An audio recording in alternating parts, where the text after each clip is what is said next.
and Keshetu Kienge on the situation in the Mediterranean and the need for a holistic EU approach to migration.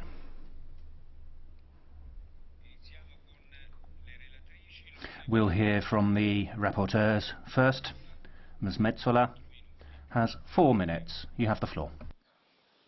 Good morning and thank you. If there is one thing that is clear, it is that there is no quick fix to migration. There is no magical silver bullet. What we wanted to do is look at every single aspect and come up with an all-encompassing plan. And I would like to thank Cecile and everyone who cooperated so well to get us to this stage. What we are saying here is that we must shift our thinking. No more emergency solutions to emergency situations. We want a sustainable, long-term vision. Our departing point is that solidarity must be the point of principle upon which any action on migration is based.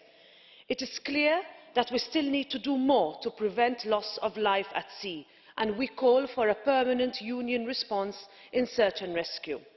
When it comes to Frontex and the European Border and Coast Guard, we acknowledge that Frontex and Navy operations such as Operation Sophia have played their part in saving lives, but we need to go further. Any holistic approach to migration must also necessarily contain measures aimed at criminal networks, and our report also tackles this point. This is crucial. We draw differences between those who are in need of protection and those who come to Europe for work, because we understand that while people fleeing war and persecution have a right to protection, it is true that this does not equate to an inalienable right to migration. So we highlight that when it comes to labour migration, for example, it must be the member states who have control over the labour markets, and that they have, and that the Union must see how to best fill any possible gaps in the market. When it comes to beneficiaries of international protection, we have come back again and again to the issue of relocation. If we are a union of shared values, we must now truly become a union of shared responsibility. Relocation is a move in the right direction, but the numbers of people relocated from Italy and from Greece are very disappointing. When it comes to safe and legal routes, we want a binding legislative approach for resettlement. On security, we cannot bury our heads in the sand. Security fears do exist among our citizens, and states must fulfil their obligations at the external borders if these fears are to be in any way allayed. The abolition of internal border controls in Schengen has to go hand in hand with strengthening external borders. This is simply a prerequisite if we are to save our celebrated Schengen zone. We know that not everyone who arrives in Europe is in fact eligible for protection, and we understand that the return of those who are not eligible must be carried out. Only 36% of those who were ordered to leave the Union were actually returned in 2014. On Dublin, we know that there is an upcoming legislative process, but we put forward one option whereby the establishment of a central system could be considered, and that the country of first entry principle should no longer be applied. We want a new approach on integration. The way forward is having a two-way process, and while yes, everyone's rights must be protected, and while yes, we must do more to keep families together, it is also fair to expect people to respect the values upon which our union is founded. We also talk about tackling the root causes and understand that greater commitment is needed to solve the geopolitical issues of our time. And that means that Europe must help build capacity in third countries which can eventually allow people to seek protection also in safe countries outside the EU. In conclusion, 1.8 million people crossed into Europe last year. 3,771 drowned in the Mediterranean. This year, already more than 77 children have died. This is the magnitude of the situation we are facing, and as a politician, and all of us, we have a duty to take a stand to ensure that these are just not nameless statistics. We cannot allow ourselves to become desensitised to the fact that migration is above all a human issue. These are real people with real lives, and we must all do better. It is time for action, and I hope that you all vote for precisely that today. Thank you. Thank you, Ms. Metsola. I give the floor to Ms. Kienge, the other rapporteur. You have the floor. 4 minutes. Grazie. Thank you, President. With today's vote, we are coming to the end of a political process that is laying down the foundations for a future common migration policy. It has been a very difficult task to bring different positions together, and I'd like to thank Roberta for the work which we've done together. There were various individual sensitivities that had to be overcome, and we had to come up with a common approach. The phenomenon of migration should not be combated, but rather managed. You manage it by using policies and instruments that are available to you, by combining foreign policy and national policy suitably. You need to fully involve all stakeholders, European, national and local level. You manage it with tangible action for the short term, as well as measures looking further ahead to the medium and long term. You manage it by using the political will to implement the founding principle of the Union, the principle of solidarity and sharing of responsibility between all member states. This is a political responsibility that we have taken on board. Our draft resolution includes a tangible response to what is the most significant displacement of men and women since the Second World War. It also includes structural policies intended to stem the phenomenon and deal with the root causes. The underlying leitmotif of this proposal is to take a global approach, a holistic approach, which is based on the principle of solidarity. Saving human lives is an absolute priority. An equally important priority is the establishment of mechanisms for ensuring that beneficiaries of international protection are shared out between all EU member states. Member states need to take on board their own responsibilities and meet their obligations by adopting relocation measures that this House has called for. We call for a binding mandatory relocation mechanism for a significant number of asylum seekers to take them from refugee camps in third countries to member states. Humanitarian corridors which will allow for other solidarity-based measures to be implemented alongside this, such as humanitarian admissions and humanitarian visas. We need specific protection for minors, legal aid, health, education, protection, non-detention on the basis of their circumstances.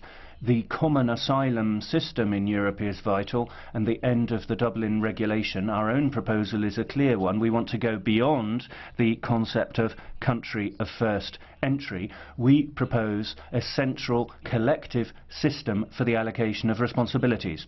This is a system that could be based on thresholds being defined for individual member states dependent on the number of arrivals, so that you would no longer have asylum requests being lodged in Italy or in Greece, but rather in Europe.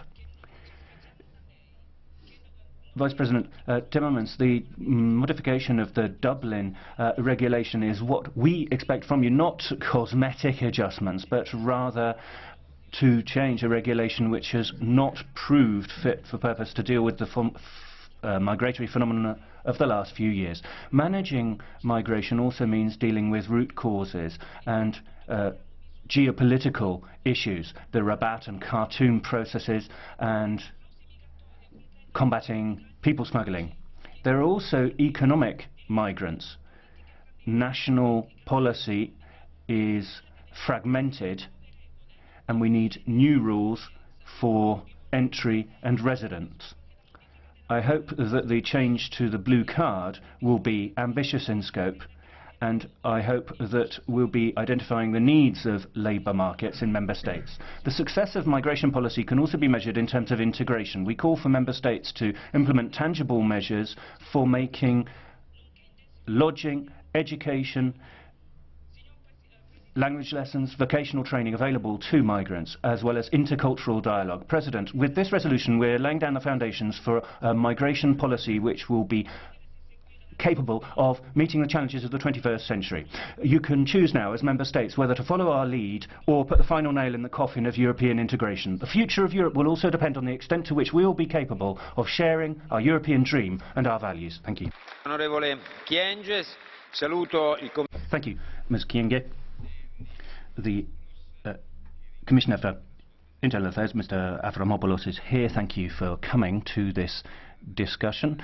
It will be taking up a lot of this morning's business. I give you the floor now. Thank you, President. Dear honourable members of the Parliament, let me start by expressing my thanks to our rapporteurs, Ms. Metsola and Ms. Kingi, for this comprehensive report. They and the LIBE Committee have invested a great deal of serious work to achieve this result. We all share a common objective. Indeed, we all agree that time has come to replace chaotic, irregular and dangerous migratory flows by organised, safe and legal pathways to Europe. Like the European Agenda on Migration, your report rightly stresses the need to work on all aspects of migration in order to reduce incentive for irregular migration, assist migrants in need of protection, secure our external borders and attract skills to support our economic growth.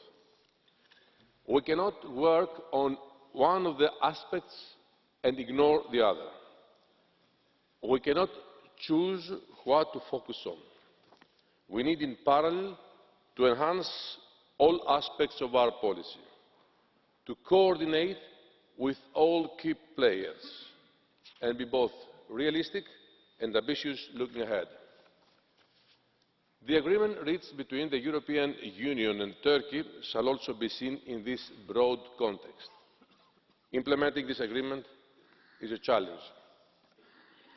We are working tirelessly to put in place all the legal, practical, logistical and financial arrangements to implement it. We are doing so with the Greek and the Turkish governments, as well as with international organisations and NGOs, to ensure that European Union and international law is fully respected. People who apply for asylum in Greece will have their applications treated on a case-by-case basis, in line with EU law. I was in Ankara last week to discuss how the EU-Turkey agreement is being put into practice.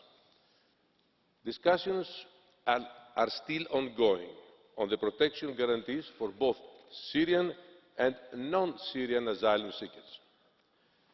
As a result, first promising steps have been taken. In the short time since its implementation started on 4th of April, 74 Syrians were resettled to Europe and more than 300 migrants returned to Turkey. We have started to finance projects to support Turkey to hosting millions of refugees. More generally, the current crisis has shown that the present system is not working and many elements are reflected in your report. We need in particular to overhaul the asylum system. Currently, the first arrival place of a person in the European Union decides which member state should handle an asylum claim. This is neither fair nor sustainable, as we have seen in the last months. The communication presented last week two options to put in place a sustainable and fair system for determining the member state responsible for examining asylum claims. The first alternative is to add a corrective fairness mechanism to Dublin, what I would call Dublin Plus. We would keep the current criteria and supplement them with adjustments through redistribution to other member states in specific circumstances. The objective would be to have a threshold that would not be too high. Redistribution should start before the asylum system of a member state is overstretched. The second alternative line of thought we are proposing is changing the basic criteria. In this scenario, responsibility for an asylum claim would be decided from the very start and for every case on the basis of a distribution key between member states. Both options would provide the much needed solidarity and fair share of responsibilities between Member States. Indeed, under both options, the distribution mechanism should be activated automatically. But a reformed Dublin mechanism will not alone make our asylum policy more fair and efficient. This is why the Commission will present complementary initiatives in order to achieve greater convergence in the EU asylum system and to limit secondary movements across the European Union. The Eurodac system will be reinforced. The Asylum Procedures and Qualification Directives will be replaced with fully harmonised regulations. Targeted modifications will be proposed to the Reception Conditions Directive, and a new reinforced mandate will be given to EASO. To avoid that migrants embark in dangerous journeys, we also need to enhance safe and legal pathways to Europe. This is why we will put forward a horizontal mechanism for resettlement. Right now, there are many differences between Member States' approaches to resettlement. It will be more efficient if EU Member States pool their offers and use the same methodology. We agree as well that in the future we will also need migration to fill skills gaps and to address the demographic challenge that all our nations in Europe face. We will propose a reform of the Blue Card scheme for highly skilled migrants, as well as measures to attract and support innovative entrepreneurs. I also want to emphasise that we are working on an action plan on integration for all third country nationals. This will be a crucial element to increase the acceptance in our societies. All these actions are complementary to the actions initiated to protect our borders and reduce incentives for irregular migration. Last week, we proposed to make our borders smarter and stronger. We created an EU entry-exit system to improve our external borders management by better monitoring overstayers. The Commission is pursuing its efforts to, together with Member States, improve the return of irregular migrants not in need of protection, especially sub-Saharan countries. Let me assure you, once more, that the Commission is working very hard with all actors to ensure that the current deficit in the migration system is being addressed. Honourable Members, this refugee crisis has been a catalyst for these changes to be stepped up, to be accelerated. The picture sometimes looks very dark. I don't hide from you that my first thought every morning is whether we will, as Europeans, overcome this crisis and turn it into an opportunity instead of a disaster. But I still want to believe that we are all now realising the need to adapt to a new era which is characterised by human mobility. Most importantly, we start realising that we can only face this new reality united and based on our common values of respect of human rights. And it is true to say that this Parliament was the first to show the way ahead, and this Commission's mission was from the beginning to tackle the issue in a comprehensive way. In this framework, I welcome that many constructive proposals can be found in your report, which show our common understanding of the challenges and potential solutions. I am looking forward to a constructive debate. Thank you very much for your attention. Grazie, Commissario Avramopoulos. Thank you, Commissioner Avramopoulos. We're now going to hear from the various committees involved in this area. We'll hear from Mr. Papadakis, Committee on Foreign Affairs.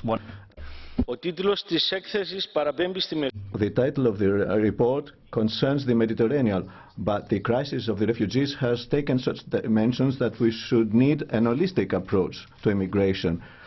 from the point of view of the European Union, an approach based on solidarity, the full respect of the fundamental rights, the principles and the values of the European Union. The reasons for somebody to decide to leave his country is war, terrorism, the lack of security, poverty, hunger. It should be an example for us that the participation of the countries of the European Union in the destabilization of the neighboring countries is something that leads to enormous immigration flows and refugees. Europe should be a force of stability and peace for the neighboring regions. The countries accepting the biggest immigration flows need support, and we need a fair distribution of responsibilities. Europe appears as the solution for the immigrants, but we should feel shame about the pictures coming from Idomeni or the reception centers that became detention centers. We have to stop building walls at the internal borders of the Union. We should replace the irregular immigration flows by secure legal routes of immigration towards Europe. Could I call on everyone to respect the time limits? We have a long debate. It will take all morning. We have many requests for the floor, so please do respect the time limits. Committee on Development, Ms. Becerra Besterecea, 1 minute. Thank you very much, President. Commissioner, 9 different committees worked together on drawing up this 85-page report. This was a work of cooperation between the rapporteur and the shadow rapporteurs. We had one single objective here, to come up with a comprehensive EU approach to migration. Imagine if we had done this months ago, as my group and the treaties stated, creating a European task force, an emergency task force to deal with refugees, a body of workers to receive the refugees, attend to their needs, register them, and deal with those with the most serious, the most vulnerable refugees, children, guaranteeing them legal assistance, healthcare, education, housing. In not doing this, we are violating the best interests of the child. We don't know the whereabouts of thousands of children who've come into Europe. This is a cause of shame. We alerted the Commission to this already last November. These minors who are coming unaccompanied into Europe. There are 10,000 missing children that Europol have recognised, possibly victims of the mafia. Germany has said there are 6,000 minors on their territory. So we asked you this question already months ago, Commission. So can you tell us, is it because you don't want to or because you don't know the answer? Thank you. Mr. DEPREZ, 1 minute 30, Committee on Budgets. Thank you very much. Well, congratulations first of all to the 2 rapporteurs who've done an excellent piece of work. It's very complete and contains all the strategic elements of a true European policy which is consistent and credible on migration. The legal pathways into Europe as a way of trying to get around the terrible and dramatic deaths that we're witness to is a good idea. We are seeing the asphyxiation of the country of first entry system, i.e. Dublin, and we are having to strengthen our borders, fight more effectively against traffickers, and we are having to return people who are not eligible for asylum to their countries of origin. And furthermore in this, we also, and I like this, find an integrated asylum policy on asylum itself. Asylum has to be European in the future. You have to be able to ask for asylum on the territory of the European Union. It's EASO, the European agency, that will have to have the requests made to it and process them, and the whole system has to be harmonized. Final element, Mr. President, at a budget level, it would appear that the means available under the multi-annual programming scheme are too tight. So, Commissioner, I wonder if you could confirm to us here and now that the Commission is intending, I will speak to you, sir, when you're listening to me, will you be able to confirm today that the European Commission intends to propose, as part of the revision of the multi-annual framework, additional financing as required so that the European Union can face up to its responsibilities when it comes to asylum? Thank you. Thank you. Ms. Morin-Chartier, 1 minute on behalf of the Committee on Employment and Social Affairs. Merci, Monsieur le Président. Thank you very much, President, Commissioner, colleagues.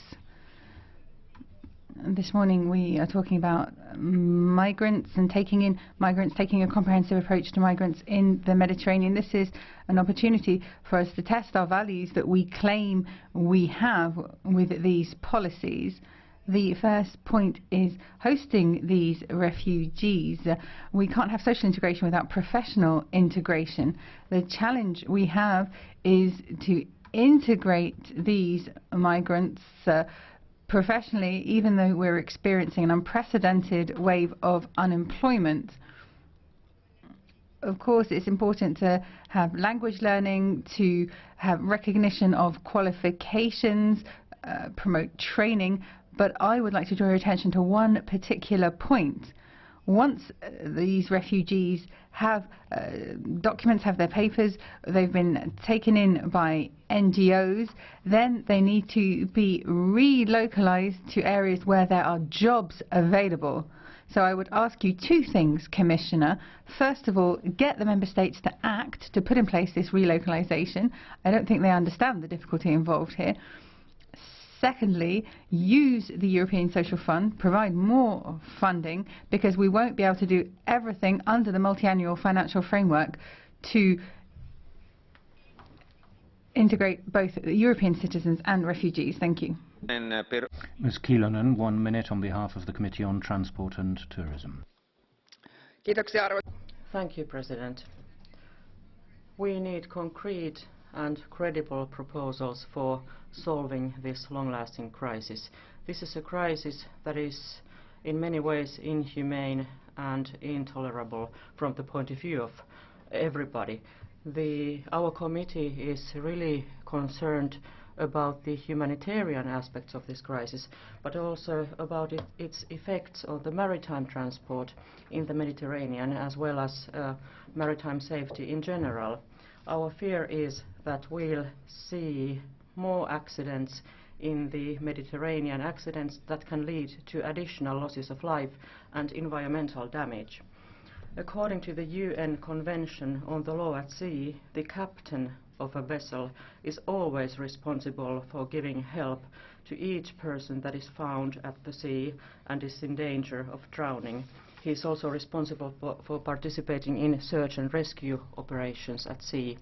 As the resources of the authorities are dwindling, commercial vessels have had to bear an unreasonable burden in the rescue operations.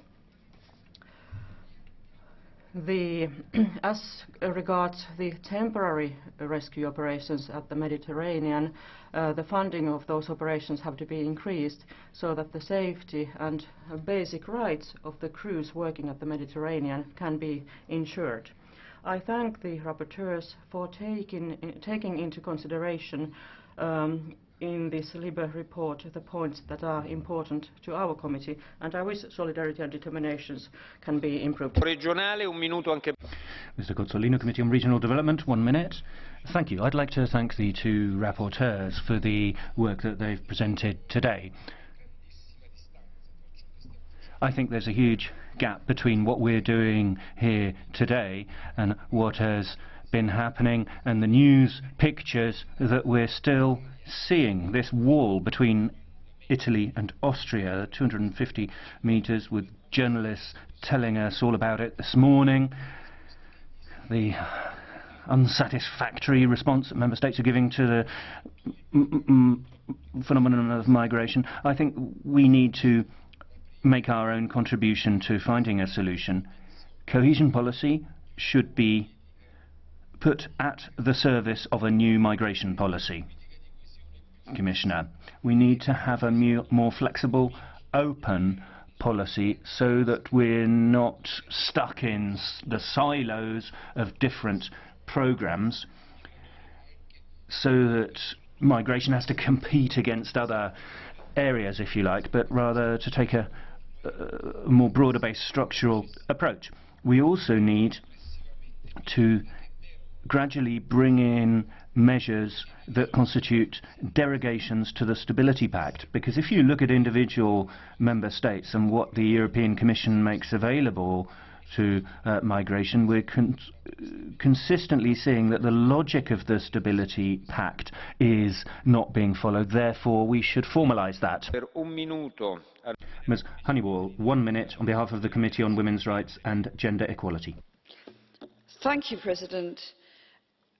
At every stage of their journeys to, and indeed within Europe, women and girls are targeted by people who seek to exploit them. Women and girls are targets for smugglers and traffickers and are at risk of being sold into prostitution and domestic servitude. And many of these are girls, underage girls, travelling on their own, as we have heard from one of the other speakers. These women and girls, all of them, are at heightened risk of all forms of violence and sexual assault. Measures to meet, therefore, the specific needs of women, we need them, and they have too often been considered only as an afterthought. Most of the time, even minimum standards in reception centres for preventing violence against women do not exist, such as single-sex sanitation facilities, which seem absolutely obvious. What we need, therefore, is gender sensitivity in all aspects of our policies, from the design stage to delivery and evaluation. Un minuto anche per lei. 1 minute. Thank you, Mr. President. Europe is facing an unprecedented crisis, a crisis that is showing that on a European level we are not doing enough. The only way to move forward is to have a European common solution. As a rapporteur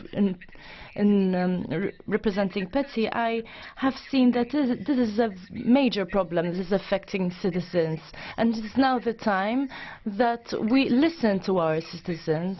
All these nice words regarding solidarity, integration, responsibility, all these words have no consequences if they're not supported by concrete, visible and effective measures. Therefore, we need to make sure that the central allocation of responsibilities is distributed equally. We need to revise the Dublin regulation, because the way it is now, it is ineffective.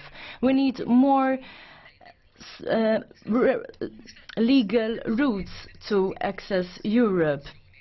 And lastly, we need to address what is causing migration, so that we can offer a future to these people in their countries of origin. Now we shall move on to the political groups. On behalf of the PP, Ms. VOZEMBERG-VRIONIDI, 1 minute 30. Thank you very much, Chairman. The report drafted by Mrs. Metsola and Mrs. Kyenge is a very important report. A very correct, holistic, balanced approach is followed. It does not face the problem at a temporary level. On the contrary, the report proposes a long-term solution of the problem, a problem that surprised us.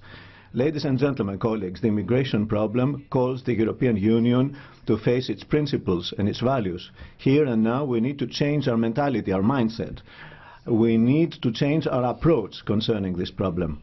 I say this because you know very well that the institution of relocation cannot work if there are member states not accepting our decisions. The institution of relocation from third states cannot work if there are member states that are closing their borders and do not implement correctly Schengen.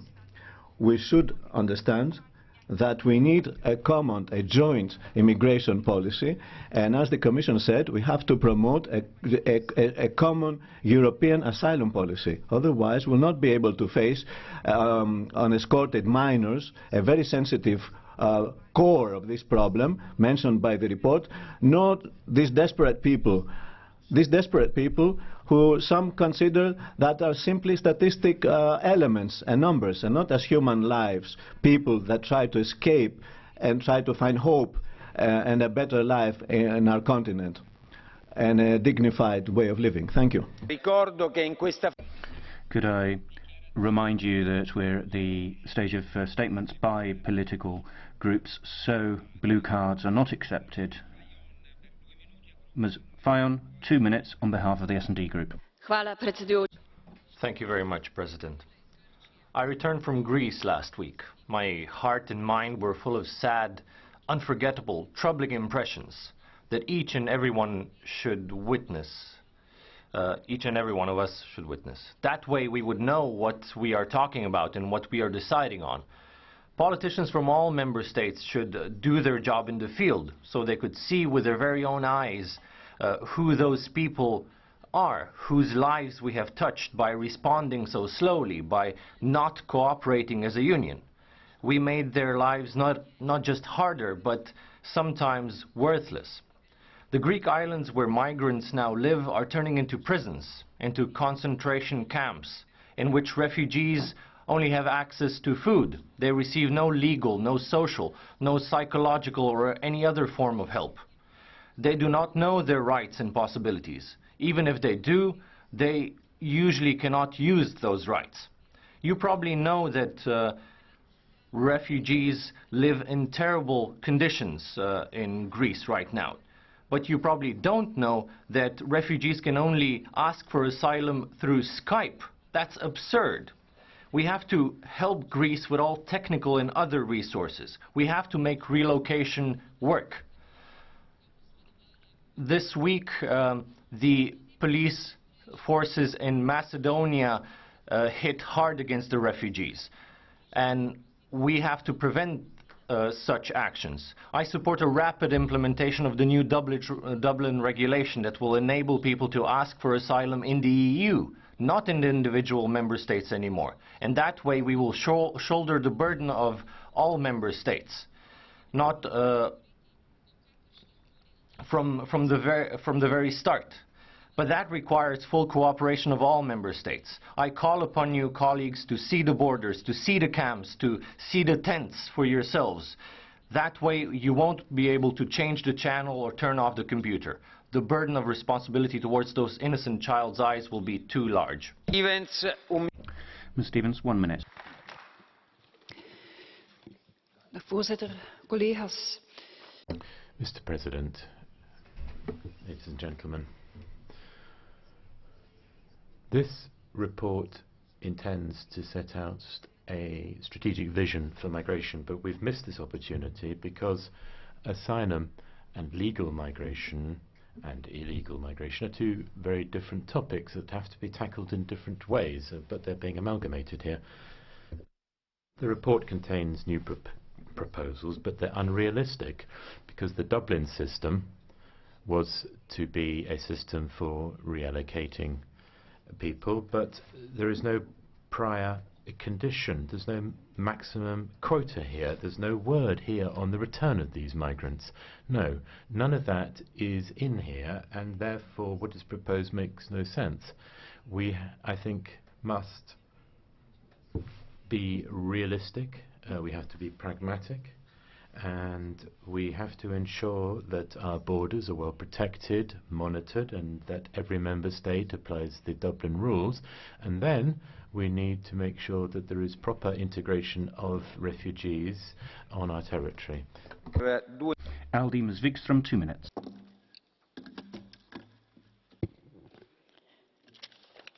Thank you very much, Chair. The holistic approach to migration report contains many good elements, and I would like to thank the co-rapporteurs for their excellent work on this. I consider this report an important blueprint for how the EU could create a common, well-functioning asylum system fit for today. Actually, the crisis in Europe demonstrates the complete failure of our national governments to set up a functioning asylum system fit for the world of today. But unfortunately, national leaders have played the rhetoric up to such a level that they managed to convince both themselves and parts of the electorate that we cannot do anything about the crisis. Actually, we need to get this straight. 1 million refugees on 500 million European represents 0.2% of our population. And if you compare that to a country that I visited last week, Lebanon, where 30% ratio is facing the everyday life of the Lebanese people, then we are talking about a great influx and a big problem. I am convinced that a vast majority of European citizens want to see a fair system that grants protection and dignity to people fleeing persecution and war. And at the same time, they want member states to share the responsibility in a fair way, where each country gives its contribution and shares the responsibilities.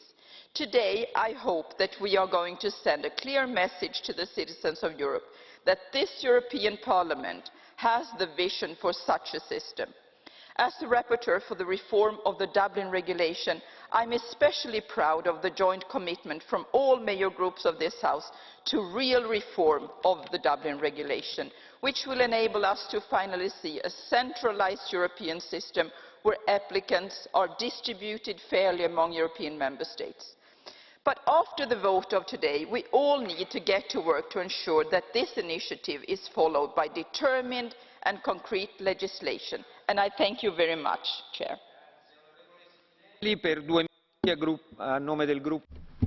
For GUI, Ms. Spinelli, 2 minutes. Thank you, President. I'd like to thank the co-rapporteurs for the excellent work which has been done. For about 18 months now, there have been sometimes very difficult discussions in order to come to the conclusion that we've seen today. There were two key ambitions: to have a holistic vision of the Mediterranean and the thousands of deaths at sea, and recognition of the fact that it is not so much an issue of immigrants as an issue of refugees. And to take a holistic approach, you need to take various aspects together.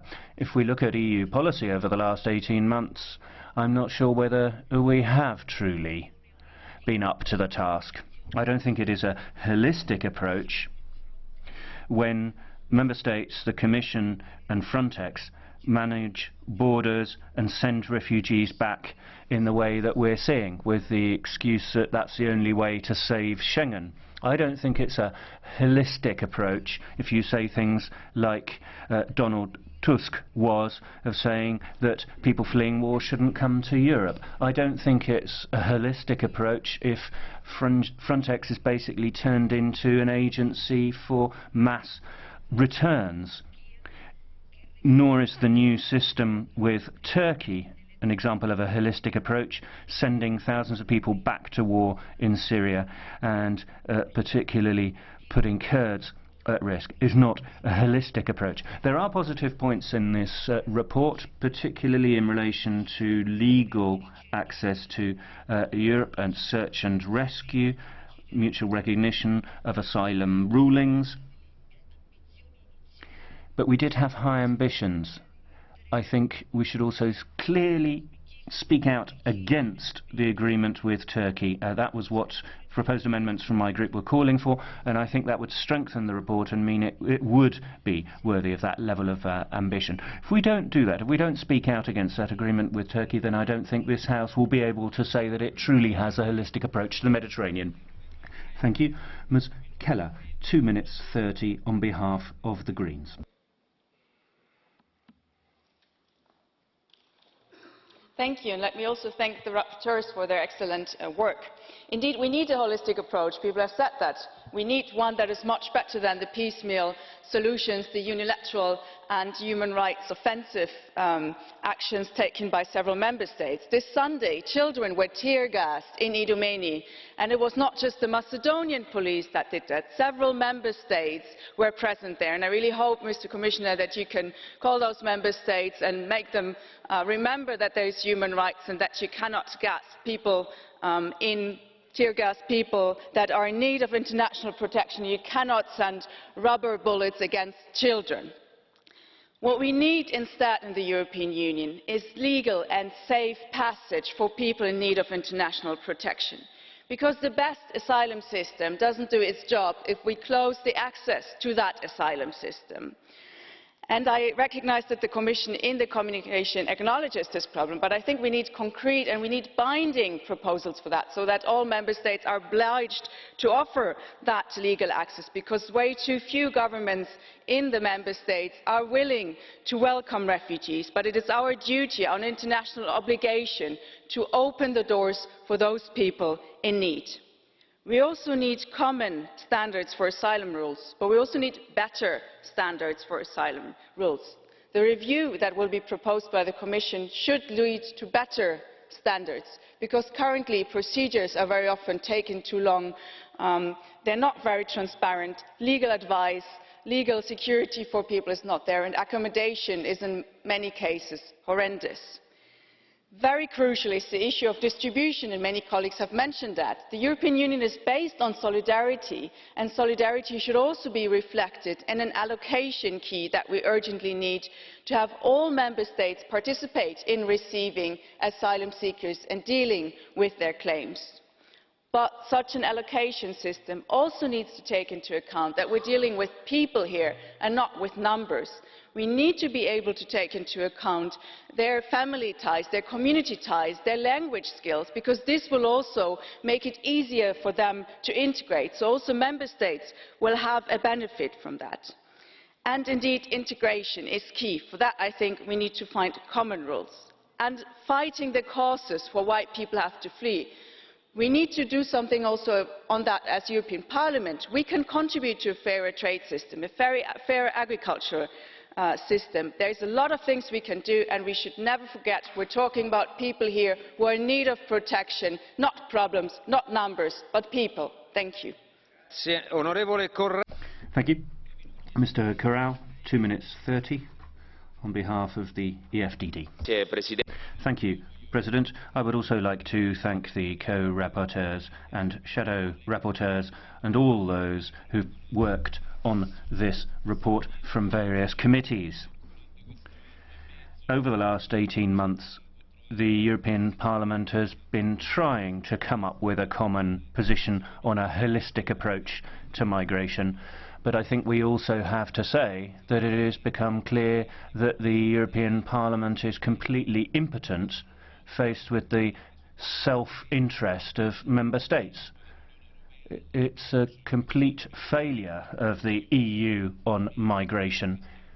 We are faced with a complete failure, ladies and gentlemen. Relocation of 160,000 people was the announcement. It's been a few hundred so far. In the meantime, walls are going up. New borders are going up. A new wall between Italy and Austria, as we heard earlier. Human rights are being infringed across the board. I'd be interested in Commissioner Avramopoulos' opinion on the new agreement with Turkey. It appears to be the latest step in what appears to be a senseless direction. The Dublin regulation needs revision. We haven't succeeded in doing that yet. We haven't succeeded in coming up with a common approach. If we don't succeed in looking at things together and agreeing on distribution, then we will not find a solution. All the solutions that we're discussing are insufficient, and the danger is that border countries such as Italy and Greece end up turning into huge refugee camps. We need a more transparent approach, a smarter approach to managing funds, and when it comes to the management of migration, there is economic and political speculation. People take advantage of this sad chapter in history. People have mentioned Idomeni. Tear gas being used on camps where there are children.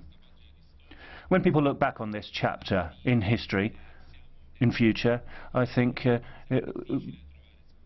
will be very difficult for us to make excuses for our failure to act. Ms. Meijer, on behalf of the ENF, 1 minute. Voorzitter, een collega zei hier net dat er maar... Thank you very much, President. 9 parliamentary committees worked on this report. 9 committees, a lot of members who should be representing European citizens. They've devoted a lot of time and money to this particular file. We're really wasting a lot of money doing this, I think. All we're saying in the end is telling foreigners to come to the EU. A holistic approach, yes, but a holistic approach doesn't mean just telling everyone to come to Europe. We're not saying anything about the terrorists from Islamic State who are using these refugees. We don't say anything about the people who are benefiting from these migration flows. The opening of borders, the problems this leads to, this is not going to be resolved in this way. We need to close borders. Mr. Papadakis, non-attached, 1 minute. The European Union, together with its allies and its competitors, is bloodsetting Syria in the same way it's treating the refugees who are victims of its bombardments. We try to prevent secondary movement. That's the title given to the decisions. To trap in Idomeni Piraeus the refugees, the European Union and the Greek government, with the dangerous decisions, are taking the full responsibility for the situation that has been created with the participation of the NGOs that you are paying for, governments. With active immigration policy, you are meaning Schengen and Dublin that lead to imprisonment and deportation of refugees. With the fast-tracked rejection of asylum, you accept very few people, only the ones that have the qualifications of the big companies. The people fighting the imperialistic war, and with solidarity, they should stop these very bad conditions for stay of the refugees, and they should be immediately transferred to their final destinations. So we will now take speakers who've put their names down for the debate. Mr. PABRIKS, 1 minute 30. Thank you. Ladies and gentlemen, first thank you to Rapporteur Metsola for doing this very difficult job. I think one of the best examples of a holistic approach in our history and also writings is Sherlock Holmes. And I think this is where we should take an example once we are looking also to migration crisis. Migration crisis, by the method of deduction, is actually showing the weaknesses of our current system and politics, because it was rising as an outcome of delayed foreign and security policy. It was showing the current weaknesses of our value system. It was showing the current weaknesses of our border security system, weaknesses of internal cooperation between different institutions, as well as weaknesses of themselves. Now, I think if we want really to regain trust of our citizens, and we must be also successful to solve the migration crisis, we have to go step by step. And I think one of the examples to show this step-by-step approach is really try to fix these problems one after another. And I see the upcoming file in our Parliament on our border agency and enhancement of more secure European outside borders as one of the contributions to this holistic approach. Because we cannot survive with current values and Schengen system, with open borders internally, without fixing outside borders. Let's do it step by step, and we will succeed also with migration crisis. Thank you. Onorevole PABRIKS. Mr. PABRIKS. Can you accept a blue card? Adesso apriamo la... So we do now have blue card procedure, but it is one person. Thank you very much, Chair. Dear colleague, we all heard that some said we should open our borders, others that we should close them. Do you believe that the Commission and the Council have done everything they could to ensure clear, fair and unitary procedures for the refugees? Don't you believe that we should offer transparent explanations of this problem of the refugees without taking sides? Thank you. Thank you, Mr. PABRIKS. A response? I do not have reason not to believe that our Commission, just like ourselves, we are working in our job with the most of capability we have. But we must understand that none of us is a god here, and Commission, European Parliament and also Council and world in general has restrictions for their capabilities. So the only chance that we can proceed is not to paint just ideals on the wall and think about a wishful world in future, but to fix every issue step by step. And that is the only practical solution in politics I can suggest also to you. Mr. Fleckenstein, 1 minute 30.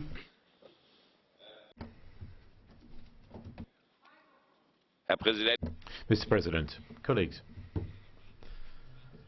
a common migration policy is more than just a common asylum policy, and we'll see once again this summer how important this is, because we know from our services that about 200,000 or possibly even more people are in Libya and other places in North Africa and are waiting to make their journey to the EU.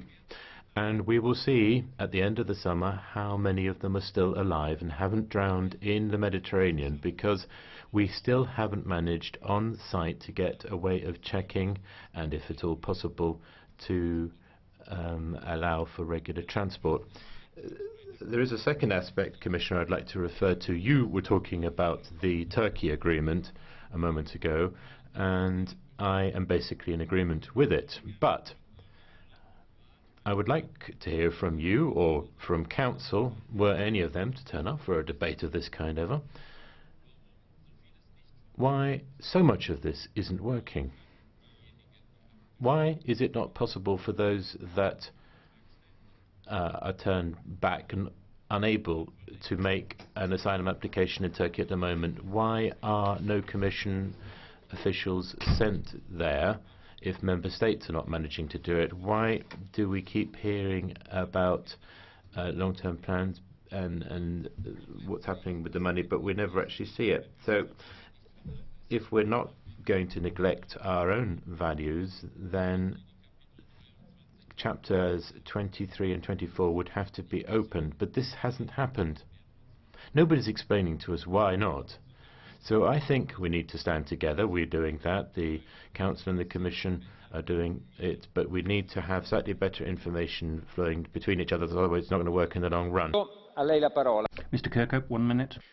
President, Commissioner, I want to thank the rapporteurs for their work, but I think the report has been a missed opportunity. The ECR group supports much of the European agenda on migration, but the Parliament has not focused on getting the EU's asylum system working properly. Combating human trafficking, returns, readmission, third country cooperation agreements, detention conditions, fingerprinting, sharing of resources, external border controls, integration policies are themes that are merely touched on, but absolutely key to finding a way forward. Furthermore, the radical and impractical options suggested by the Parliament for the Dublin regulation will not serve us well in a time where what we want is for Member States to start following the rule book, not tearing it up. Despite this, I look forward to working in the coming months on many of the Commission proposals which my group can support. This is an important area and we must get it right. Thank you. Ms. Griesbeck, 1 minute. Monsieur le Président, tout d'abord quelques mots. Thank you very much, President. A few words to start to thank the other members, particularly our two colleagues, the rapporteurs, for working on this very important document. This is an issue we've been discussing for a number of months, years even. This is a proposal for a vision on refugee policy, something we've been waiting for a long time. It's a balanced approach, I think. This is something which corresponds to our values and is important for the survival of Europe. There are key points on solidarity, on clear commitment to save lives, people who are in difficulties at sea. I also welcome a more intense focus on people trafficking and creating legal ways for people to come into Europe.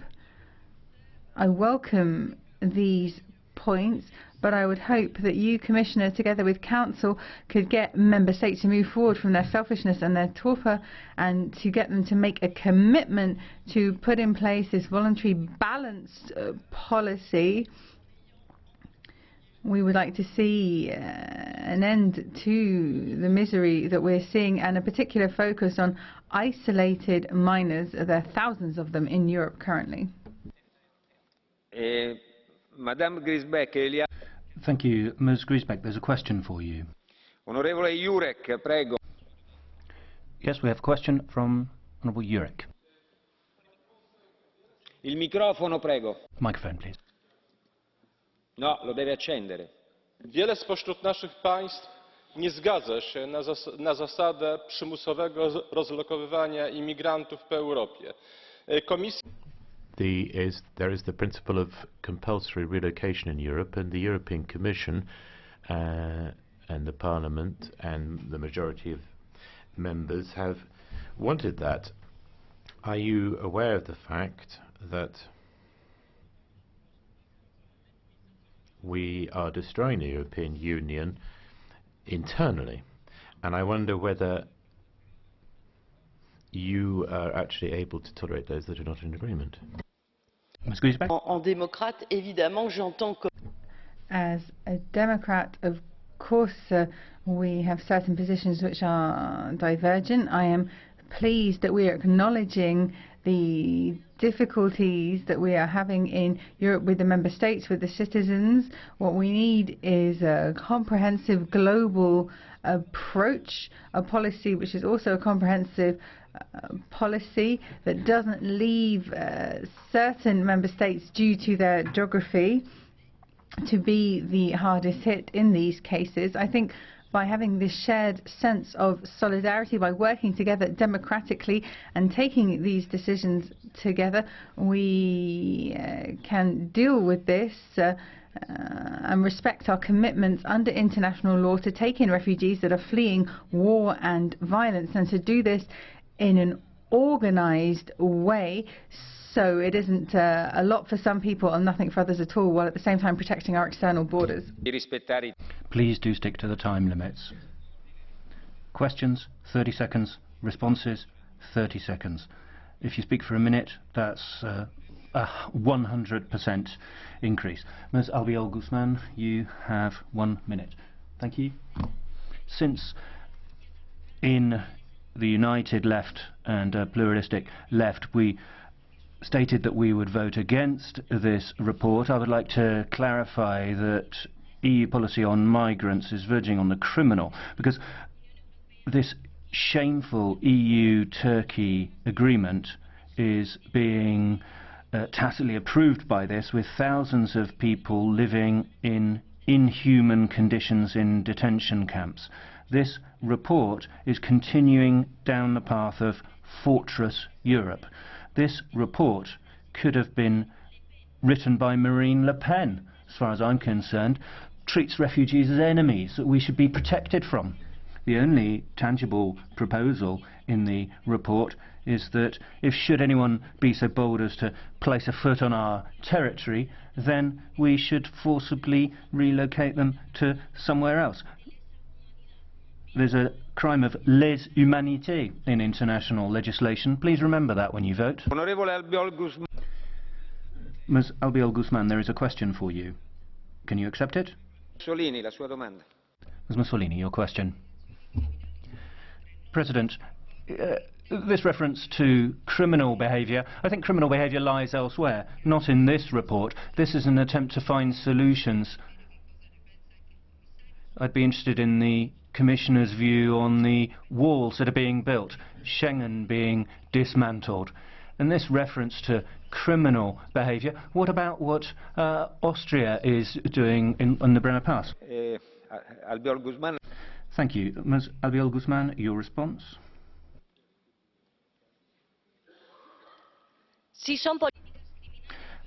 Criminal policy.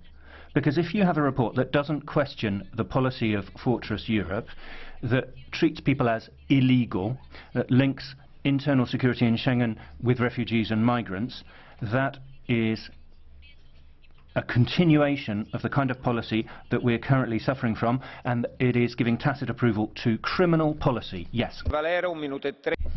Ms. Valero, 1 minute 30. Thank you very much, Mr. President. As many people have said, we've been debating this and working on this report for really quite a long time now, even before the major flows of migrants reached us last autumn. I'm not as critical as the previous speaker, but I would say that this report is focusing rather a lot on what's going on in Europe as opposed to looking at it holistically, looking at migration holistically and why people actually move. But we've seen major refugee flows in the autumn, and the debate has focused on how we are going to deal with the acute situation, this refugee crisis as it's called. But it's not a crisis, it's our reception system simply that has collapsed, and it is that we must work on to get a better possibility for this to work in the future. But I think the most important thing probably in this report is the question of the humanitarian visas.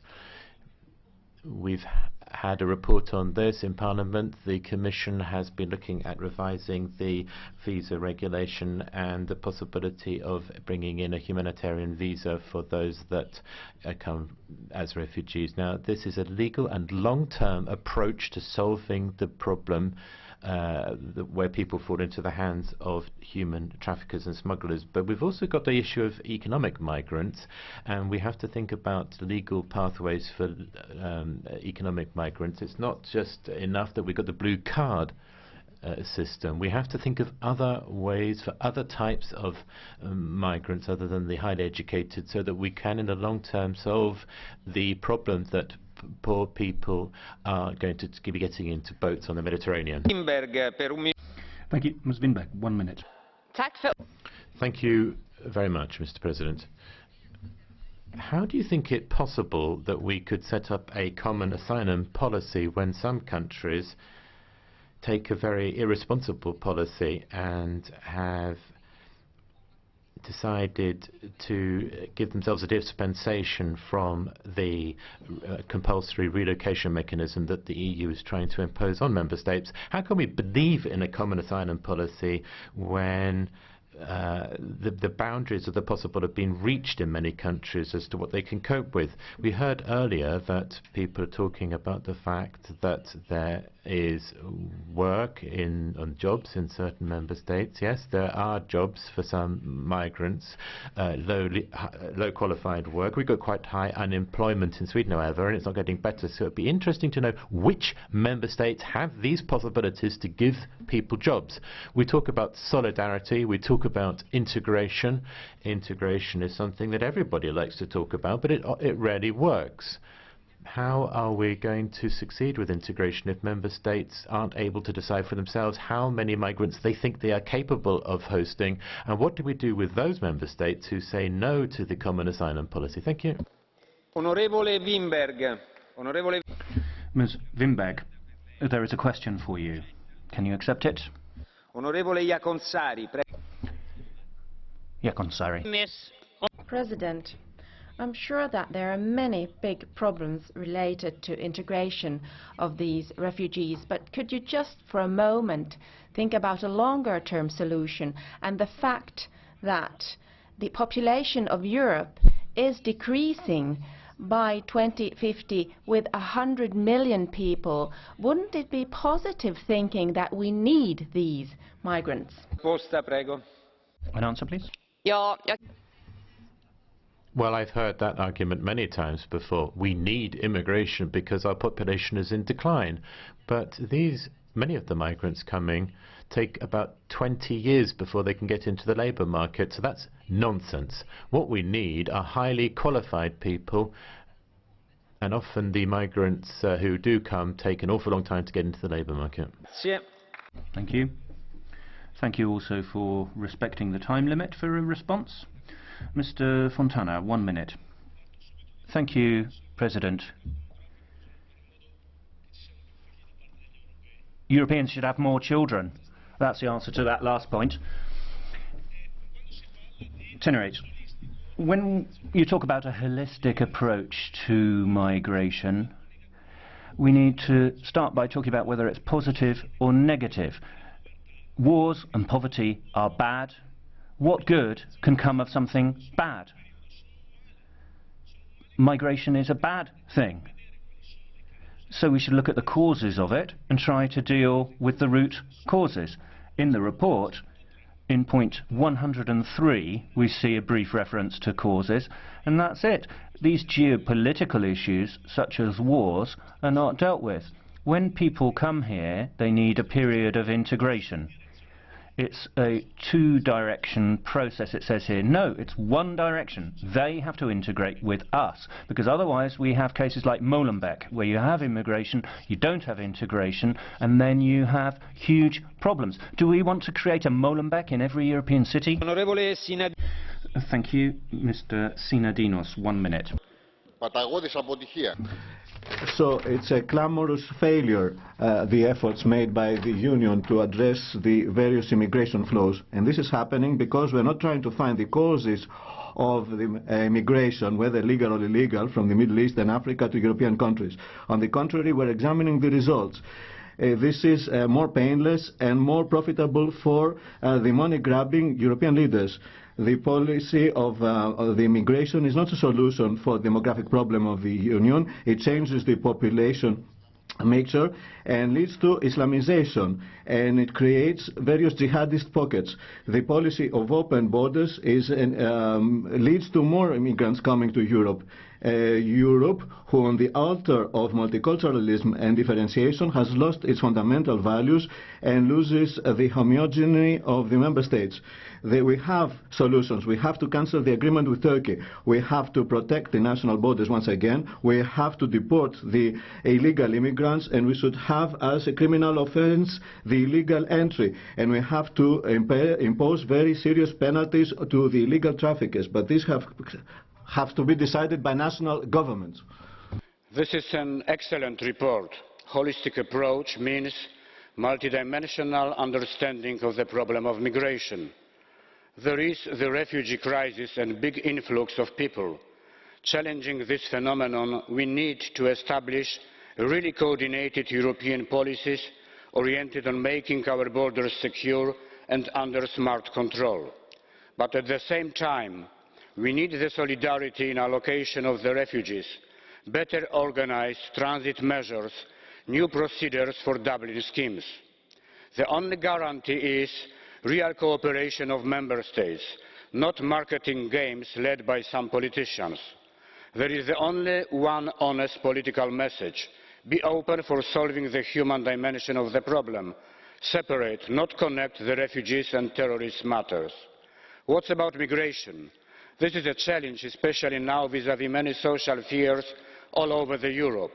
The added value of the report is to look at the legal migration as an opportunity for the ageing European societies for solving the problem of the shortages at labour markets.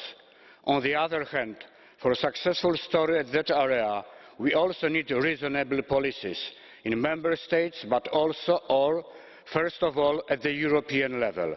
And we have recommendations for those policies in this report. This report is a background for further decision-making processes. We need to move from the chaotic emergency activities to the well-integrated long-term ones. Thank you. Grazie, onorevole Niedermüller. Thank you, Mr. Niedermüller. 1 minute 30. Thank you very much, President. We are talking here about a holistic approach in the European Parliament, and we see the Greek-Macedonian border where people are living in inhumane conditions. We have migrants living on Greek islands who are not being sent back. We have governments such as Austria trying to stem these migration flows. There's a big difference between the political debate and the reality. I don't know what the solution here is. We need to have a holistic approach when it comes to legal migration and our asylum policy, not just in the Mediterranean, but in other areas as well. This is a good report. It supports a holistic approach, and so I think we should support this report. We need to take this situation very seriously, but we need to resist extremist forces as well. We need to be decisive here. Governments need to be decisive in their action. Those who want to sabotage common European policy here in their own interest. We need to be clear that we have to have solidarity here. Ms. THEOCHAROUS, 1 minute. Thank you, Chairman. Mr. Commissioner, I would like to recall that the European citizens as well, refugees as well, they're living for years in the European Union in horrible conditions without any support, and however, they're embracing the refugees arriving today in Europe. The immigration problem is becoming a tsunami, threatening Europe, and it's not faced with repression measures. We have to have an holistic policy based on mutual benefit and peace, and we have to bring peace to the areas where it's war. We need solidarity between member states, a correct system for asylum, a correct immigration policy, and a correct distribution of the weight. Greece is facing its biggest problem today, but also the Republic of Cyprus is the new target of Turkey, where Turkey started sending these unfortunate refugees in order to blackmail the European Union for benefits. And the European Union opens chapters for Turkey. Thank you. Onorevole MLINAR, per... Ms. MLINAR, 1 minute. Grazie. Perspektive, das ist eines der häufigsten... Prospect. This is one of the most important words when you talk with politicians in the East or elsewhere about the refugee crisis. They need prospects, and the European debate often focuses on short-term financial support. But we have to do more than just guarantee people's survival in the short term. We have to think about our strategic interests, but we also have to think about possible destabilization of regions, and all of us need prospects. And that means that we have to be honest with our citizens, and we have to recognize that the good times are over. We need an holistic approach to this topic, and our discussion must speedily move in the direction of providing the best possible help on site. Every euro spent on site is much more effective than any euro spent on even the best integration measures here. Thank you. Onorevole Chrysogonos, Mr. Chrysogonos, 1 minute. The report we're discussing today correctly shows the weaknesses of the Dublin regulation and correctly calls for an immediate revision of the legal framework based on the distribution of the weight in a just way and giving technical and financial support to the member states of the first entry of asylum seekers, such as Greece and Italy. No revision, however, will be successful if the other member states of the Union do not face their responsibilities. One example is the relocation program. Out of the 160,000 relocation, only 1,200 posts have been given by the member states. And beyond the member states, we have to respect the European principles, and the candidate countries should respect these principles. Excessive violence against refugees and immigrants the day before yesterday by the firearm policemen and throwing tear gas in the Greek territory is something that is not fit for a candidate country. There's a question for you. Can you accept it? Onorevole Zanni, prego, la sua domanda. The question, please. Zanni. Köszönöm szépen a lehetőséget, elnök úr. Tisztelt képviselő úr, ön említette a relokációnak a kérdését, és hogy ebben valóban együtt kell működni az összes tagországnak, ebben egyetértünk. De én egy olyan ország...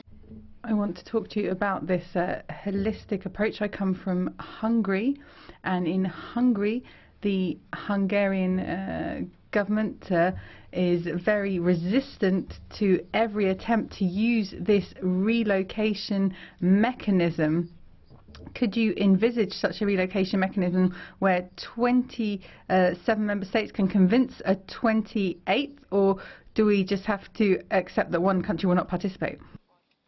Your response? Hungary, like every other member state, should understand that the participation in the Union doesn't mean rights only, but also obligations.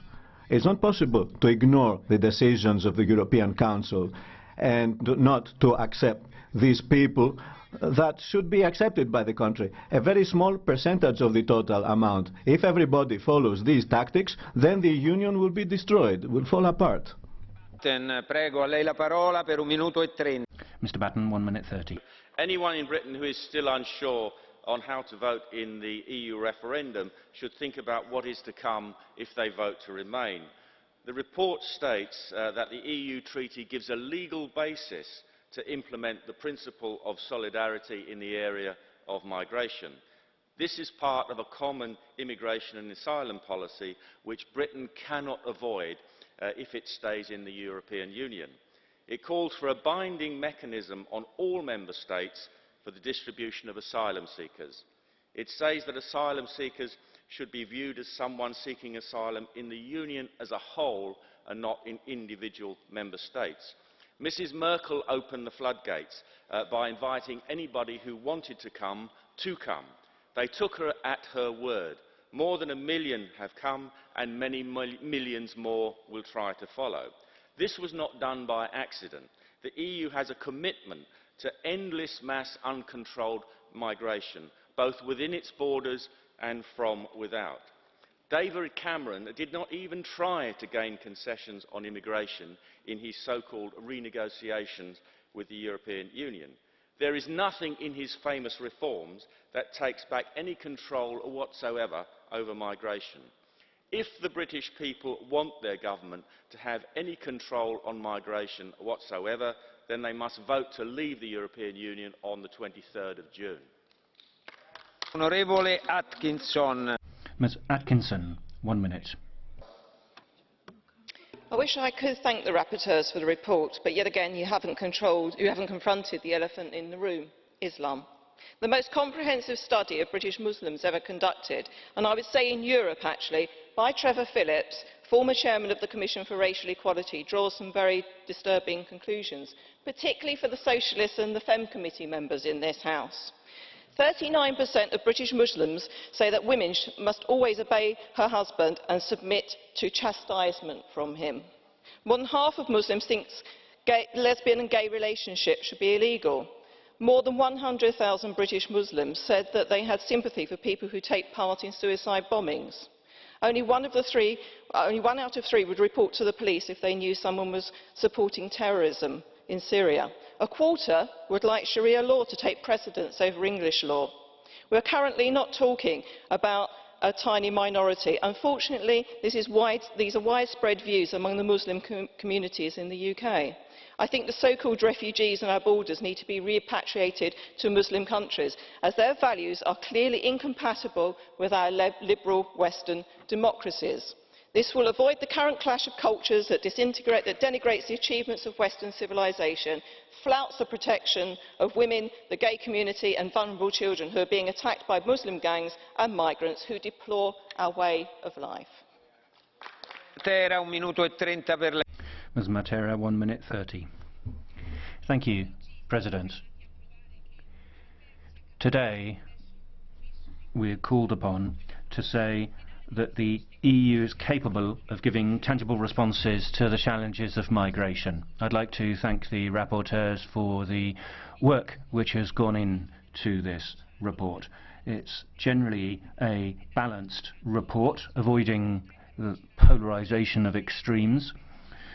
The lack of cooperation and commitment is the key point.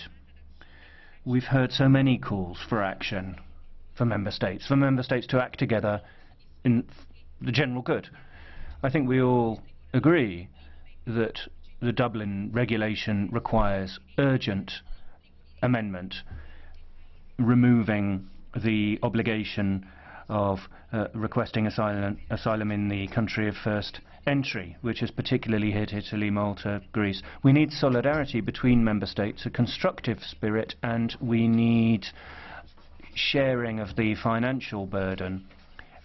And only in that way will we be able to succeed where individual member states have failed. There are paragraphs that refer to a common plan for the repatriation of economic migrants, combating people smuggling, relocation of those who are entitled to international protection. And I'd like to congratulate Ms. Metsola of the fact that the report does include reference to the danger to security for our own citizens if policies are not followed. Mr. Lopez Aguilar, 1 minute. Thank you very much, President. The Libe Committee has been debating this report for about a year now, the holistic approach to migration, and now it's to be adopted by the European Parliament.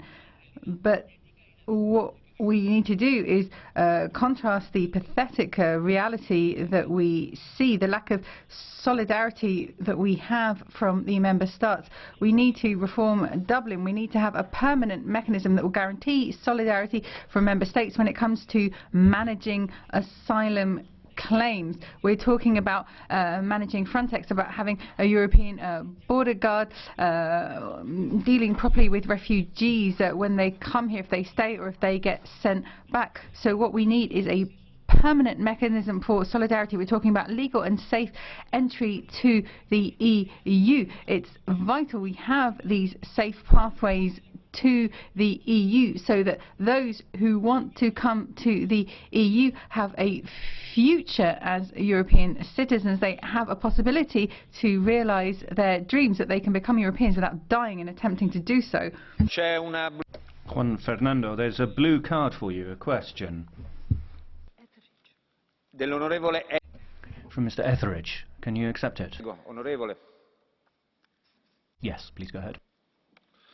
Good morning and thank you for taking the question. You speak about solidarity between the member states of the EU, and I understand from your speech that you wish to enforce that solidarity by forcing member states to take certain numbers of immigrants into their countries, and also finding ways of legalising the immigrants so that they become citizens of the EU. Do you not realise that this is completely against the views of many, certainly of my constituents, but maybe even of yours? The people of the EU are not united behind you on this, and you are enforcing something that nobody really wants. Thank you. Mr. Lopez Aguilar, a response? The reason for the EU and the reason that we're here today, and there are certain challenges that cannot be resolved by a member state alone. We need to work together, and this has to be done in practice. When a member state has difficulties, and we look at the policies in recent years such as excessive austerity that have created additional difficulties in dealing with the external borders of the EU, for example in the case of Greece, I think it's a false impression that those governments who show solidarity are then punished by public opinion. I think European citizens have shown that they are more, they have more solidarity than actually governments have shown in dealing with these problems over the last few years. Mr. Hala-Aho, 1 minute. Thank you, Mr. President. The shortcoming of the solutions proposed by both the Commission and the Parliament is that they focus on the question of how we could make irregular immigration more regular. This is what we mean when we talk about creating more legal pathways into Europe. This approach does not address the core problem, which is that there are more people coming than Europe can absorb. The more we take in, the more will try to come. For a very long time, Europe has miserably failed to integrate third world immigrants, as shown by, for example, the no-go areas in European cities, or religious radicalism, or the horrible crime and unemployment rates. As the number of immigrants grows dramatically, this failure is likely to become catastrophic, both economically and socially. Thank you very much. Thank you. Ms. Bagasa Utundua, you have the floor for 1 minute. El hecho es que más de un año después del inicio. More than 1 year after the refugee crisis, we do not have a credible plan that we can put into practice. The European Parliament has worked hard on this, but I think we've all lost credibility. Thousands of people have died and tens of thousands of people are living in desperate conditions. If we look at the Greek-Macedonian border, for example, there hasn't been the necessary resources for relocation. We have not been effective in dealing with these women and children either, who are part of our responsibility. These are people who are risking their lives to get asylum, and so I think this will go down very badly in history for us. We need to have a clear system in place, a transparent system such as in Canada, for example. We have not done that. My question is, within 6 months, will the Commission be able to have a credible action plan to put in place on asylum? Thank you. Ms. Sakurafa, 1 minute. My dear colleagues, the picture of Europe today, after thousands of dead in Europe, in the Mediterranean, is very dark. We have closed borders, we have violence against the refugees, we have massive repatriations, imprisonment, confrontations, and provocative speeches of the leaders of member states. We have an agreement with Turkey that violates the international law, and various strategies not implemented.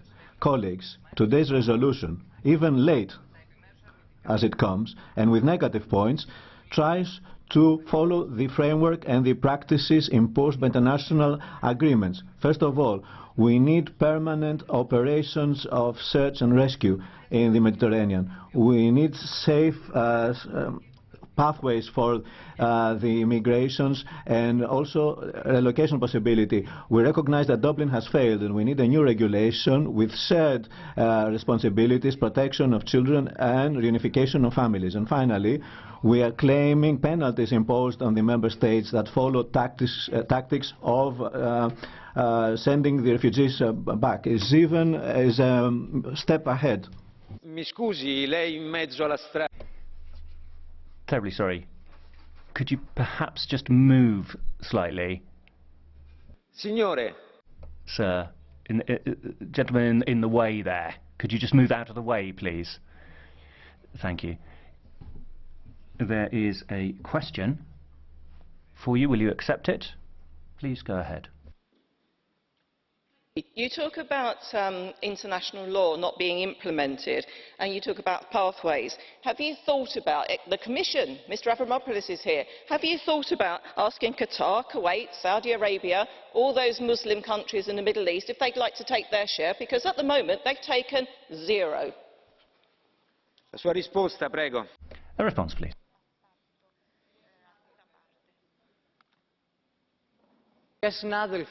My dear colleague, have you reflected on this?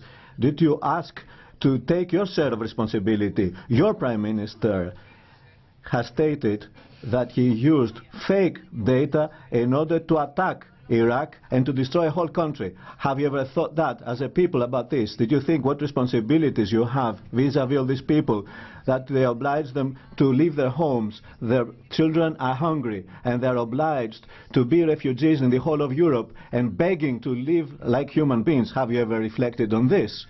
Mr. Le Breton. Merci, Monsieur le Président. Thank you. This report on the migration crisis encourages the illicit trafficking of migrants,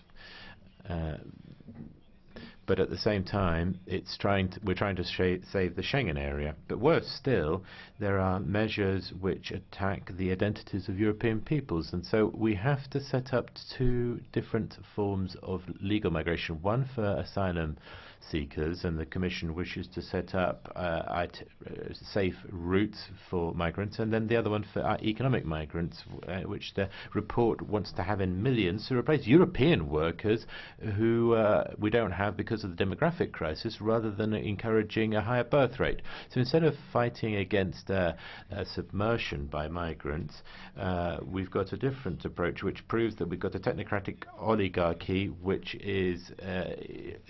has no interest in the aspirations and intentions of European people. Mr. Zver, 1 minute 30. Now, please allow me to say a few words in relation to this report. There is no doubt that the EU needs a comprehensive and a unified approach to resolving this crisis. Secondly, radicalization. We hear that there has been infiltration of terrorists among migrants with the task to radicalize the migrants. This is a proof that the security situation and the migration crisis are related. Thirdly, securing the external border. The proposal for the border and sea guard are adequate, but we need this yesterday already. We need more support for Frontex. Fourthly, when managing the migration crisis, the EU should not be blackmailed by Turkey. Otherwise, Turkey should lose its status as Russia.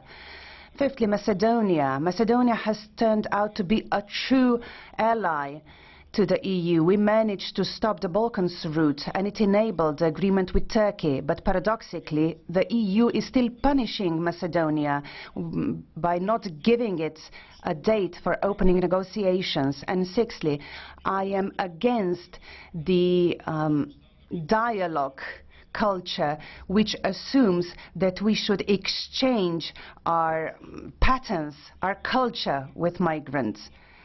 And we should be clear, when the situation is safe, migrants have to go home and rebuild their country.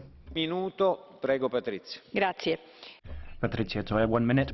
Thank you. I'd like to start by thanking Kashetu Kienge and Roberta METSOLA for this work. Whether we like it or not, I think we have to face up to this challenge. It's a key challenge to the development of Europe. We need a fair and efficient response, because otherwise we'll undermine what we have managed to construct so far in Europe. So burying our heads in the sand, being on the defensive, will not help. We do need to tackle these issues openly. Look at root causes, poverty, war. Look at what is happening in member states, have effective, intelligent management of arrivals with a common migration policy. We also need to look at integration and living together, the key role that women and young people play. Education and training are the path to integration. I believe that is the only path. It's not an abstract utopian idealism on my part. It is actually realism. This is the only way to build a future. Thank you, Ms. Toia. Mr. Skripek, 1 minute. President, thank you for the floor. Anyone who has seen the misery of the current migration crisis in the Mediterranean knows that real help should be offered to real refugees. But it's, however, impossible to impose quota on member states from above. The example from the Czech Republic, in which refugees left the country, shows that they themselves do not agree with the forced relocation. Our help should be based on mercy. European Union was based on Christian values. Therefore, we need to follow the example of Good Samaritan from Jesus Christ. He didn't pass by the wounded traveler. He offered his help, despite cultural prejudice and cynicism. Another matter is the question of justice. War and crisis have given ample opportunities to smugglers to act cruelly and also to exploit the vulnerable. We need to ensure the prosecution of these organized smugglers' gang, and we need to prevent them from smuggling these people. We need to ensure who European door should be open to. It should be real refugees from conflict zones, and we need to protect our external borders. A lei la parola. Grazie, Presidente. Thank you very much, Mr. President. What are we talking about? We are talking about the consequences of our interventions in Libya, Iraq, Syria. This is what we are talking about here. We are talking about consequences of a policy which did not yield results. Obama was brave enough the other day. He said that the intervention in Libya was one of his worst moves in his career. We have not heard anything of this sort from Cameron, from Sarkozy, etc. In order to be able to have a long-term future perspective on the Mediterranean, let us also talk about what we have done so far in the Mediterranean. Obviously, I would like to support Dublin Plus and to this report, because I believe that it is only through cooperation among member states that we can contribute to solving the migrant crisis, but we should not forget its roots. Looking at one more report on the terrible migration crisis, I thought we were finally seeing some awareness of the situation. You say that you're aware of the integrity of the Schengen area and the suppression of interior border controls are actually in service of an effective management of external borders. You even go as far as to admit that the Union needs to reinforce the protection of its external borders. Unfortunately, even though you finally acknowledge this evidence and the importance of the external borders of the EU, which is specifically set out in the Schengen Convention, and you say that this is not respected, which means that our borders are now full of holes, you are not actually proposing any solution to solve this. This report, put together by an EPP and Socialist member, come to the following conclusion: because member states can't end immigration, then you have to legalise and organise this immigration instead. Amongst other crazy ideas, you say that member states should eliminate all legal and practical obstacles to accelerate decisions to bring families together once again. You should open your eyes and give up your utopia, which simply does not meet reality. La parola per 1 minuto e 30. Vážený pane předsedající, vážený... Mr. President, Commissioner Avramopoulos, ladies and gentlemen, I will start by thanking both rapporteurs for their honest approach to the entire topic. Considering their report, we see that it covers all aspects of migration, and I think it presents a wonderful point of departure for a debate on migration. Nonetheless, we must not disregard that the situation has changed since they took initiative, and it changes day by day. Although I agree with most of the report, I believe that in many respects it is unrealistic and it's a matter of the past. The model of reallocation that it supports is unfeasible completely, it appears. Along with other colleagues, I pointed out earlier that refugees do not want to stay in certain countries. The realities of the Czech Republic show that. Why do we keep on insisting on nonsensical quotas? We need to look for other solutions. I agree with this report in 70% of its text, but I do not agree with one point that this debate boils down to, and that is refugee reallocation. Thank you. Grazie, Presidente.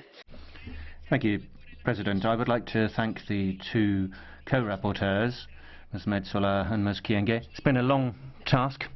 The holistic approach is vital. The European agenda on migration requires it too. But we're very concerned now that we seem to be losing that holistic approach. We would have liked the Commission to have been bolder in recent weeks, calling for an overhaul of migration policy with a holistic approach, rather than letting governments self-interest prevail, which then leads to an inadequate approach to the issue and to security. We need an overhaul to Dublin, not just cosmetic changes. Dublin is over. It's not a question of tinkering with it and having a Dublin plus. The report is calling for solidarity to be placed at the heart of our policy and a fair sharing of responsibility, with a jettisoning of the country of first entry principle. A centralisation of the examination of asylum requests would then be a European responsibility. What is happening in Idomeni should be a source of shame to all Europeans. We wouldn't have got here if Member States had kept their commitments to relocation and met their responsibilities. So we need the whole system to be overhauled in order for it to work. Thank you. And we now hear from Mr. Ujazdowski for 1 minute. Thank you very much, Mr. President. Ladies and gentlemen, many times today I've heard the word solidarity used. I'd just like to say that it is only in a Europe which is safe and which is responsible that we will be able to help refugees. Europe, which is responsible, can live in security and can demonstrate solidarity. And that's why I agree with what Mr. Stakowski's said. This report comes somewhat late in the day, given the change of direction that we've recently seen come about in Europe when it comes to protecting borders. And I am in favour of creating a European border and coast guard system, but we have to express solidarity, we have to take rational decisions, and we have to strengthen our border guards rather than placing all of our hope in this relocation mechanism, which doesn't work and which has moreover been thrown out by a lot of European societies, the great majority of them, and also by the refugees themselves. Onorevole Kudryska, per 1 minuto, prego. Kudryska, 1 minute. Moim zdaniem największym osiągnięciem raportu pani Metsoli-Kienge jest wskazanie na to, jakie kompleksy. The most important effect of this report is to show which holistic actions are necessary to try and limit this migration crisis so we can replace illegal immigration with legal routes. There are many things to do. The European Commission, I think, has taken a big step forward by preparing its migration package. Within this context, member states are involved in this multilateral fight against these problems with migration. There are obligations they need to take. Only about 1,000 relocations have actually been have taken place so far, so it's a failure. We need to avoid too much localization in areas where there'll be problems with jobs. It's important to look at areas where there is need for jobs and where migrants can probably be changed. Mr. Lopez, 1 minute 30. Thank you. According to the UN, life expectancy in Syria has gone down from 77 to 55 following the war. People are fleeing that situation. They're fleeing North Africa and fleeing the Middle East and coming to Europe. These are people who have a legal right to be welcomed and protected in Europe. There's no legal port of entry, though, because of the lack of a common asylum policy. There is no door for them to knock at, so they end up climbing in through the window, and we see thousands of deaths. Humanitarian organisations can't cope, and some member states and some national governments have stood in the way of a response based on solidarity. There have been some honourable exceptions. Germany has taken in more than 1 million people. Spain has only taken in 18 people through the relocation scheme, for example. So borders are being shut, People are stuck in Greece in inhuman conditions. There's this idea that you can somehow block the Aegean or have a new agreement with Turkey. We have a concept of Europe. It's not just a place on the map. Europe was an idea based on solidarity.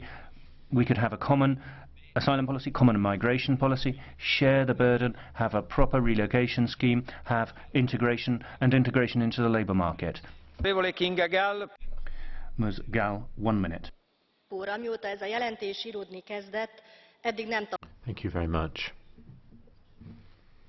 Colleagues started on this report, and in the time frame that it took for it to be written, we've experienced a massive crisis in migration, and it's now not going to be a solution to the demographic issues in some countries, because we are seeing refugees coming in, and it's a question of providing support for neighbouring countries, and people need to have access to education and healthcare, and in that way then they would be able to go home rapidly once the situation is stabilised. But we have to think about economic migrants and give them a clear answer.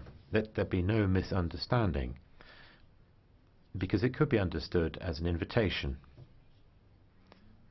Artificial quotas are not a good solution either, and we have to strengthen our external borders. And I think it's important, therefore, that the migratory pressure on the Balkans route should be reduced. Hundreds of thousands of people coming to Europe would also represent a massive security threat. Ms. Gomez, 1 minute. This report includes a lot of common sense. But what we've seen in Idomeni, with men, women and children being attacked by Fyrom authorities, is quite the opposite. Forced returns will mean that Europe will be breaking international law. The thousands of people in detention centres in Lesbos would fall into the same category. It's just actually boosting the coffers of the people smuggling mafias. During the summer, Angela Merkel made some laudable statements. She's now given in to populism, and we're not seeing Visegrad members being criticised now. Unfortunately, Austria has joined in now. Greece is facing the pressure. Walls are going up with Italy. It's not a refugee crisis, it's a European crisis, a crisis of leadership and values, and I am ashamed. Thank you. Ms. Zaborska, 1 minute. Thank you very much, Chairman, Commissioner. In February, the Commission published the proposed index of social progress of regions, which is based on indicators going beyond the GDP.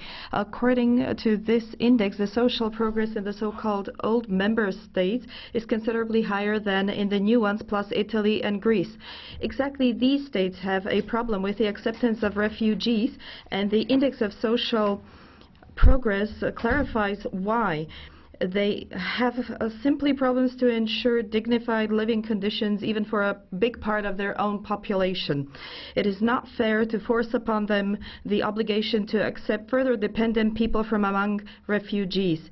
The submitted report still sticks to such criteria as the GDP, which do not reflect reality when determining the quotas for solidarity. The poor half of Europe must reject it. That is why I will not support the report. Thank you.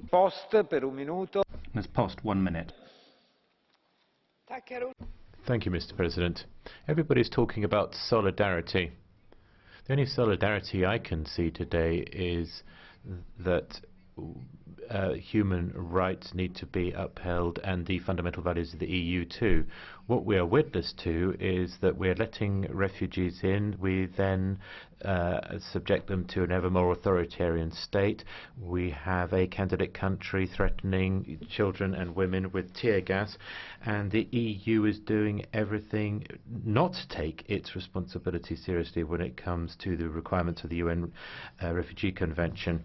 We've got a responsibility to take in refugees. At the same time, we've got the border between Denmark and Sweden costing about 300,000 euros a day. The problem isn't the money. The problem is the increased nationalism and xenophobia that is affecting politics today.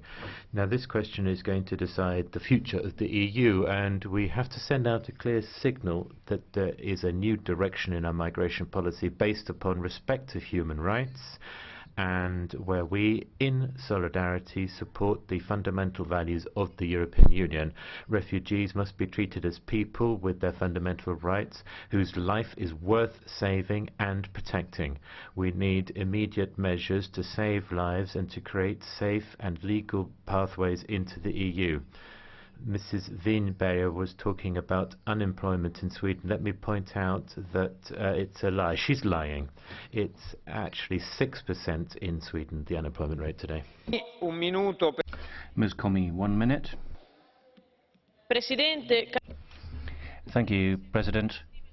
Commissioner, you have my support and gratitude for what you've done for Italy, but the time has come to act decisively in all possible ways. There are certain key points that the rapporteurs have raised. Schengen. It's not governments, but our people living in border areas, businesses, entrepreneurs are saying, please don't shut borders. Italian workers are affected by closure of the Brenner Pass. It's not stopping irregular migration. If you don't have Schengen, then you have refugees and immigrants staying in Italy in the absence of a revised Dublin regulation. So we should be closing external borders, not internal ones. If member states don't respect quotas, then they should see the tap turned off. No more EU funds. Terribly sorry, but you have to play the game. To conclude, repatriation is vital. This is something that we put in our own Milan document in the EPP. If there's a country of origin, and I am concluding, President, that does not cooperate, then we should not provide aid. If they accept their own citizens who have come to us in an irregular manner, then we can have trade agreement. Mr. Guerrero Salom, 1 minute. Thank you very much, President. Not very long ago, an international European leader said that the EU should be declared a cultural, social, political heritage of humanity. We were intervening in conflicts, guaranteeing protection to our citizens. We were showing internal solidarity, and externally as well, we were showing tolerance and pluralism. Can we still say that we give that same model now? The humanitarian crisis has shown that we are chipping away at the moral power that we had before. We can only rebuild that type of EU that humanity so needs if we are able to properly respond to this humanitarian crisis. The report that we are debating today, I think, takes us in the right direction. It shows solidarity with immigrants. It respects international law, humanitarian law, also the dignity and human rights of the immigrants. Thank you very much. Thank you, Mr. Pugliese. 1 minute. President, I hope that this will be the last debate in this House on this issue of such strategic importance, migration. Our credibility is at stake. But unfortunately, far too frequently, we've spent hours and hours in this Parliament debating, discussing, welcoming certain choices of the Juncker Commission, and then saying, oh, Whoops, that didn't work. That failed, particularly because of what has happened in Council. So for once and for all, we need to deal with the issue of repatriation, as Ms. Comey has said, repatriation of those who are not entitled to asylum. Revising Dublin III is vital to this. That is the key anomaly in the European asylum system. And only in that way will we be able to balance solidarity and security, both of which are priorities for Europe. Commissioner, to conclude, solving the migration problem cannot be done through the agreement with Turkey, which costs €6 billion, and simply diverting migrants from the Balkan route to the Mediterranean route. Per lei e lascio la presidenza all'onorevole Papadimoulis. I'll be handing over the presidency to Papadimoulis. Thank you, President. Commissioner, it's been a couple of years now that you have been talking about the necessity for an overall policy, for a holistic policy, taking care of migration, and we still keep failing, because it's impossible to have a successful foreign policy with on a single border, and it's impossible to have a fair policy when we have only one agreement like the one with Turkey. You you take measures along the coasts of Italy, people go towards the Balkans. You take measures in the Balkans, they go back to Italy. Then there will be new routes through Bulgaria, through Albania. The agreement with Turkey, it has not really brought many results, and the new strategy to guard the coasts is good for Schengen, but why does it exclude 3 member states that are not yet part of Schengen? The Dublin reforms are just cosmetic, and it's clear that with respect to certain countries, we're still going to have double standards. You're saying that the crisis may be an opportunity instead of a catastrophe, but actually there have been thousands of lost... Thank you very much. For 1 minute and a half, Mr. Kyrtsos has the floor. Thank you, Chairman. I think that we're following the right road in spite of difficulties. Gradually, we are reaching the balance. During the last 2 weeks, we have a reduction of the flows by 80%. This is a very positive development, because we do not want a Europe that is a castle. We want a Europe that will accept refugees, the people who need protection and the poor, at a rate that will not set into danger its own social and political system. Only the fact that all the people who have a problem on the planet are seeking a better fate in the European Union, this shows that in spite of our problems, we also have big successes, and the successes have to be supported. Consequently, I believe that by restoring the balance and restricting the flows, we'll be able to manage the whole problem in a humane way and with a financially viable way. Finally, I would like to say something about our British colleagues. Some of them have a negative disposition. I don't think we're doing something different at the level of the European Union, different compared to what they do on the framework of the Commonwealth, and what they do in general during the last decades in the UK is right. As they give chances to a poor Pakistani, shouldn't we give a chance to a terrorized Iraqi? Thank you. Thank you very much. For 1 minute, Mrs. Rodriguez. Sorry. For 1 minute, the floor goes to Mrs. Kinichi. And after that, Mrs. Rodriguez. Grazie, Presidente. Thank you, President. I would like to thank Ms. Metsola and Ms. Kyenge for the excellent job which they have done. Migration is not so much an emergency as a structural problem, and a systemic response is required from all member states. We've seen terrible images over the last few days, and this has shown that our management of migratory flows is fragmented. It's a dramatic situation. We need to address priorities such as minors, particularly unaccompanied minors. 10,000 of them have disappeared in Europe over the last 2 years. I lodged a few amendments on that issue. to try to improve this report.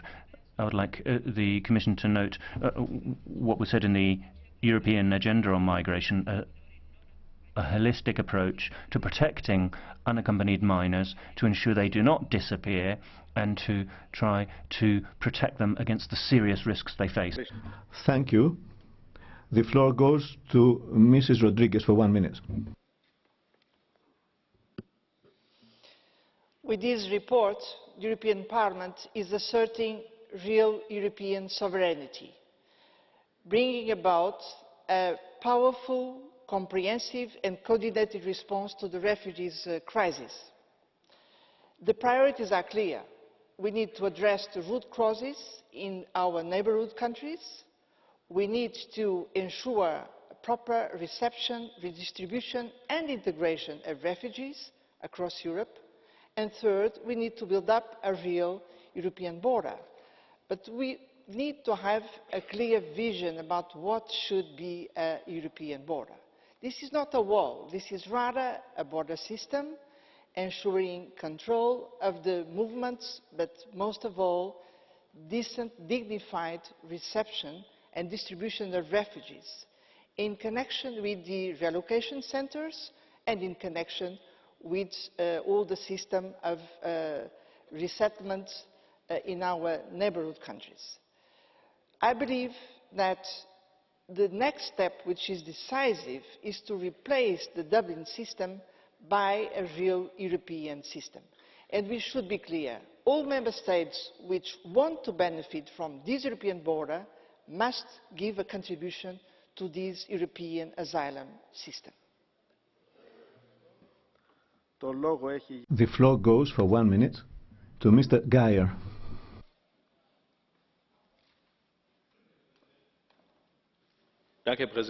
Thank you. Colleagues, a holistic approach to the Mediterranean area would also have to think about the financial dimension of the task. An area without borders is one where you cannot just leave it up to the external borders, because you've got a strong economic Italy managing to manage borders. But what about Greece? You have to strengthen Frontex. I think that's right. And it is growing from an advisory role into a coordinating role. This is going to cost money, even if the agencies are not going to carry the personnel costs, and that's going to come from member states. I am concerned that despite all the necessary efforts to strengthen our borders, we're going to lose sight of the humanitarian side. We also have to rescue people at sea, and we have to ensure that search and rescue is a part of the responsibilities of the European Coast Guard and has to be adequately financed. Thank you. Thank you. Mr. Morgano has the floor for 1 minute. Thank you, President. I wanted to speak up in support of this report. We need tangible steps towards a common EU policy with a fair distribution of responsibilities amongst all, safeguarding security as well. We need a centralised asylum system because of the growing migratory flow.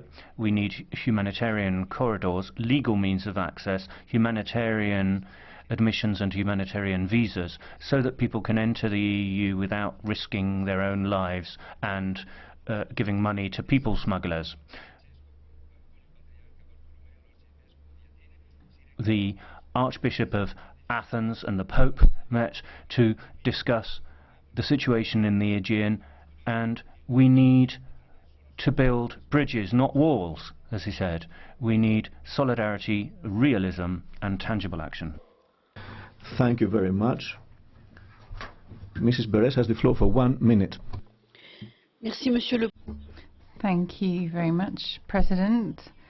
10 years ago, on 29th of January 2004, the Secretary General of the UN, Kofi Annan, gave a wonderful speech when he had just received the Sakharov Prize. He told us migration flows were not going to end, and as the international community, we needed to manage this a lot better than we had done up to now, not just for the well-being of the people themselves, but for the transit countries, the countries they were going to and the countries they left as well. And that's what we're trying to do with Mrs. Metsola's report, Mrs. Kungi's report. So I'd like to thank them very much. What is behind the report, I believe, is our capacity for integration. Some want to try and confuse the issue with refugees who have a right to be there and economic migrants that need to be sent back. The fact is we have refugees in our countries, in our societies for indeterminate periods of time. It probably won't be a short period of time. So what's set out in this report for integration policy to be a success, this needs a lot of support, not just from the European Parliament, but also from the Commission taking a holistic approach. Thank you very much. Thank you very much. We are closing the circle with Mr. Pizzula, who has the floor for 1 minute.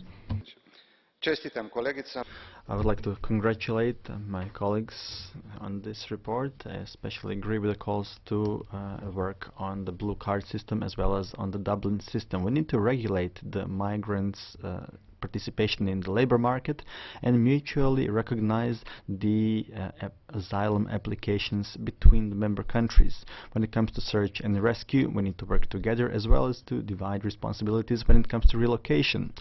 In context of these discussions, when it comes to Coast Guard, setting up of the Coast Guard, this is a very good reference in the report. And as a member from Croatia, a country through which over 650,000 people have crossed without a single incident, I would like to stress the paragraph where it rightfully claims that new proposals should not include only the Schengen area but the entire external borders of the EU.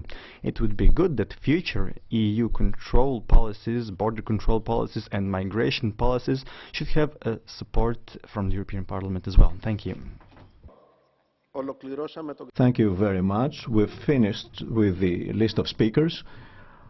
We have 15 requests for the catch the eye procedure, but we are already in delay. We have stayed behind, so we're obliged to keep time in order to be prepared for the voting at 12:30. I will accept only 5, 1 from each political group, in order to move ahead according to our timetable. The floor goes to Mrs. Soindrova for 1 minute. Ladies and gentlemen, President, I highly appreciate this report about a holistic approach to the migration crisis concerning the Mediterranean. The report describes clearly the whole situation through the eyes of those people who live in those regions. Mrs. Metsola from Malta, I mean, these people, these colleagues, they obviously know from first hand what is happening in Italy, in Greece. All these people are extremely active when working with the refugees, but also, please, dear colleagues, listen also to those who have different experience. Those of us who believe that solidarity should go hand in hand with security. We have nothing against refugees. What we call for are security measures for all Europeans and also for all refugees, so that Europe is a safe place for the Europeans as well as for all refugees. That is why we call for an immediate control of our external borders so that Europe becomes a safer place. Thank you. Thank you very much. Mr. Litz has the floor for 1 minute.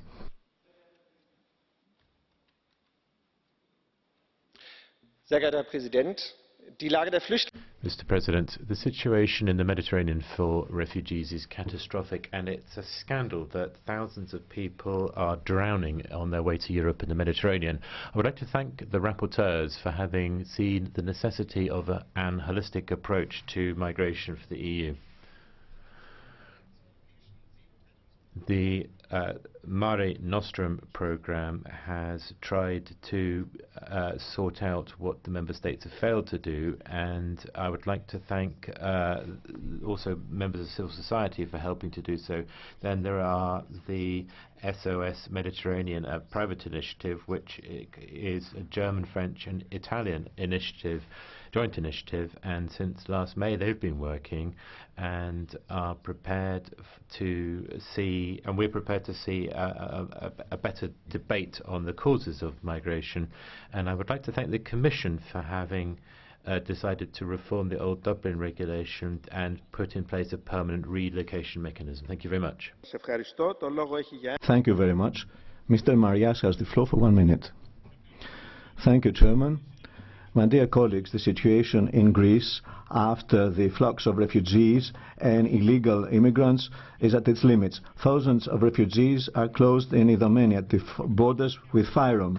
And we haven't moved into relocation, and the refugees are not convinced, Mr. Avramopoulos, to go to the hotspots. Out of 66,400 for relocation to other countries of the European Union, from Greece, only 569 people have been relocated.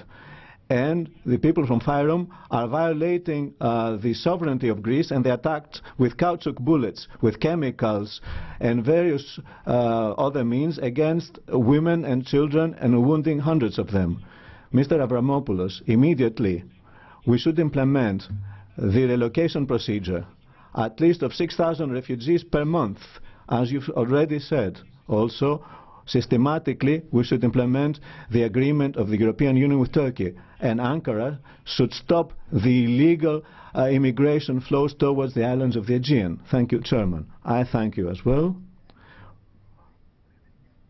Mrs. Bilbao Barandica has the floor for 1 minute.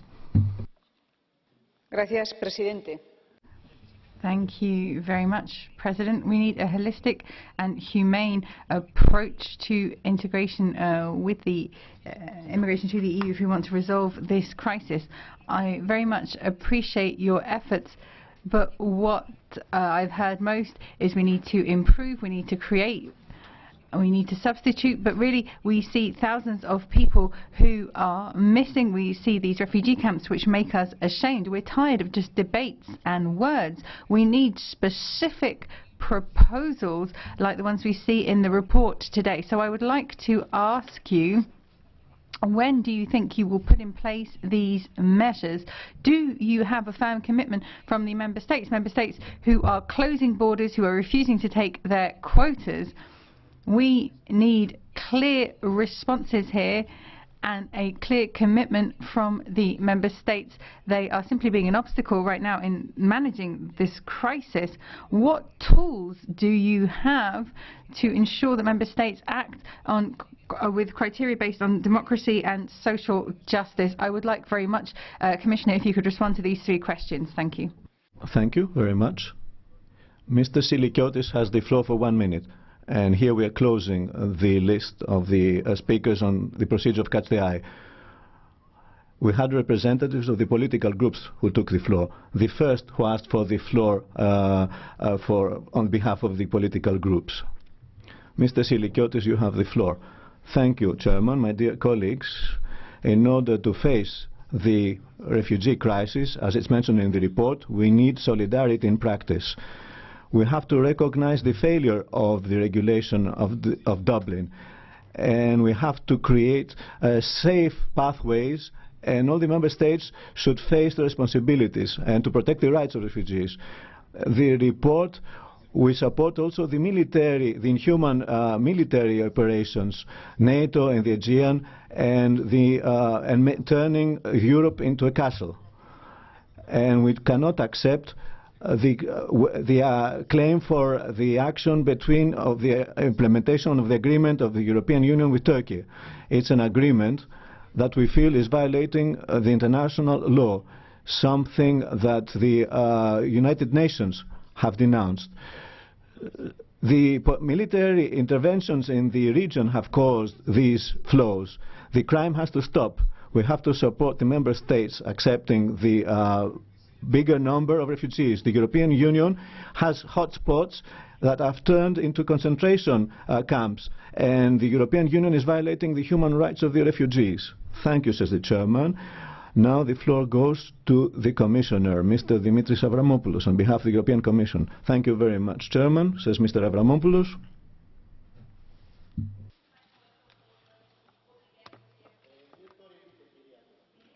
Please, Mrs. Morvai, could you have a procedural question? You have the floor. If it's a procedural, you have the floor. Please be brief, and please do not hammer your hand on the benches. Thank you. Could you please inform me, Mr. Chair, what is the basis of discriminating against those members who do not belong to a party but who are independent, non-inscrits? Why did you not give me the floor? I have been sitting here with a handful of other people. We were about a dozen people here. I've been here from 8:30 listening to the debate, and you refuse to give me the floor just because I don't belong to one of the party fractions. This is very unfair. Do you agree with me? Thank you. Thank you, Mrs. Morvai. I listened to what you said carefully. There is no discrimination. I implement the rules of procedure and the competence is given to the chairman. 15 colleagues asked for the floor in the procedure of Catch the Eye. I explained why I can give the floor only to 5 colleagues. Everybody accepted this, except you, who were complaining by making noise and banging your hand on the table. There is no discrimination. I do what the rules of procedure are envisaging. Thank you very much, Mr. Avramopoulos. You have the floor. Thank you again, Chairman. Thank you. First of all, I would like to express my thanks for this very constructive debate. There's no doubt that migration is a controversial topic. We should avoid to play on the stereotypes. The opposite, I would say. We have to fight stereotypes. The images of shame, I agree with you, in Idomeni, with migrants being tear-gassed, are not honouring our European history and values, are not honouring our civilization. We have to treat these people with respect, but we also need to have a plan, a policy, and of course implement this policy, and that's where the problem is sometimes. Which brings me to what many of you have mentioned during this debate. Relocation, yes, has to work. The numbers were mentioned before. Only 1,145 persons have been relocated since mid-March. It is unacceptable. And I make today, from here, from this House, again an appeal to Member States to make it happen and to work at the same time on resettlement. The Commission will present later today a report on where we stand on relocation and resettlement. We need objective and fair reform of the migrants, for the European citizens, for the Member States and for our partners abroad. We need a policy that does not lead to closing borders, putting at risk Schengen. You know my position on fences and also the closure of borders. I believe in building bridges, no walls. In particular, when it's between Member States, Schengen states, as it is the case now, for example, between Italy and Austria, this is not the proper solution. For asylum, it is clear that the system as it stands today is not functioning. Europe has to adapt its migration policy to provide orderly and safe pathways to the European Union for those who need protection and those who can contribute with their skills and talents to the European Union's economic development.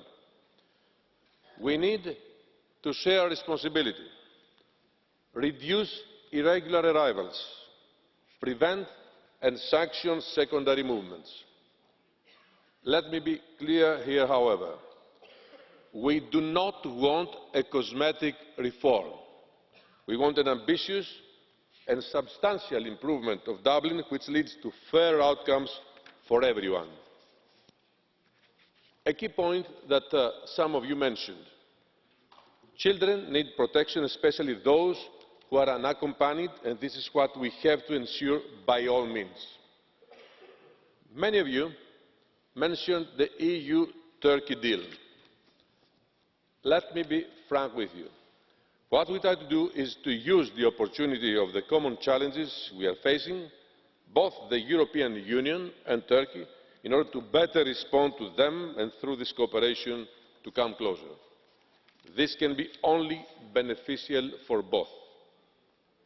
Now, the implementation, as I said before, is difficult. It is already difficult to cooperate among member states and even more difficult with third countries. But we have achieved some important progress, and I can assure you that this Commission, in close cooperation with both governments, with international organisations, with NGOs, is investing a lot in efforts, human resources, daily monitoring and dedication to make this deal work, fully respecting European and international law. Turkey has adopted its legislative changes in order to ensure that in practice all Syrians will see their protection status in Turkey granted or renewed. Discussions are ongoing to ensure that non-Syrians in need of international protection will have access to asylum procedures. And resettlement from Turkey has already started. Member States are deploying officers to the Greek islands. It's becoming clear now that frontline Member States need support to manage the situation. And the flows have decreased. Less people are putting their lives at risk, victims of smugglers, which is what we want to achieve on a permanent basis. And as some of you have rightly said, this is indeed a global challenge and requires a global response. That's why we keep having open our channel of cooperation with UNHCR and the United Nations. That is why resettlement is a responsibility not just for the European Union, but for all international partners, from the United States and Canada to the Gulf states. The Commission is very determined to improve and strengthen our system to respond to the real needs of the new reality, whether that is asylum, legal migration, migration border systems or security. This not only means changing the legislation. It also means putting the necessary human and financial resources together to effectively address the structural deficiencies of our migration and asylum system as a union. Several of you mentioned the need to have the budget. I cannot more than agree, and I hope that I can count on your support to get it. We want to make our policies fit for purpose in the context of the challenges of the 21st century. This means building on what we have achieved so far, but also being bold and honest to radically improve where needed. And we are eager to take up the discussion with you, with the European Parliament, as well as other stakeholders, to make all these ideas concrete. Thank you very much for your attention. Thank you very much, Commissioner. The floor goes to the rapporteurs. Mrs. Metsola, please, if you could be quiet, if you're kind enough to be quiet. Don't oblige me to implement the rules of procedure. Please respect the rest, the other colleagues. President, I would like to thank all the colleagues who have stayed in the chamber. I would like to thank all those who have supported us throughout the whole process. I would like to say that when we started over a year ago, I never imagined that we would come to this, because as we heard this morning, some colleagues think that this report will create a fortress Europe, whilst others think that this report will open the doors as wide as can be. My response is that these both arguments are not coherent. We would like to have a balance. We would like to see most colleagues who agree for a solution, for solutions which have a vision, which are concrete and which are ambitious, as the Commissioner has just said. I would like this report to become a platform to go beyond what we've tried to propose. We always adopt resolutions one after the other, and nothing concrete comes out.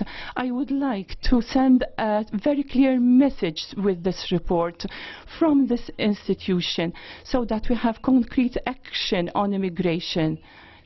Also, because the crisis will not go away, that we have problems in our neighboring countries, problems that will not come to an end very rapidly. I would wish this report to be voted for by a majority in this chamber, so that we can also send a message to the other institutions. We can show that the European Parliament can take ambitious and courageous decisions in these times. Thank you.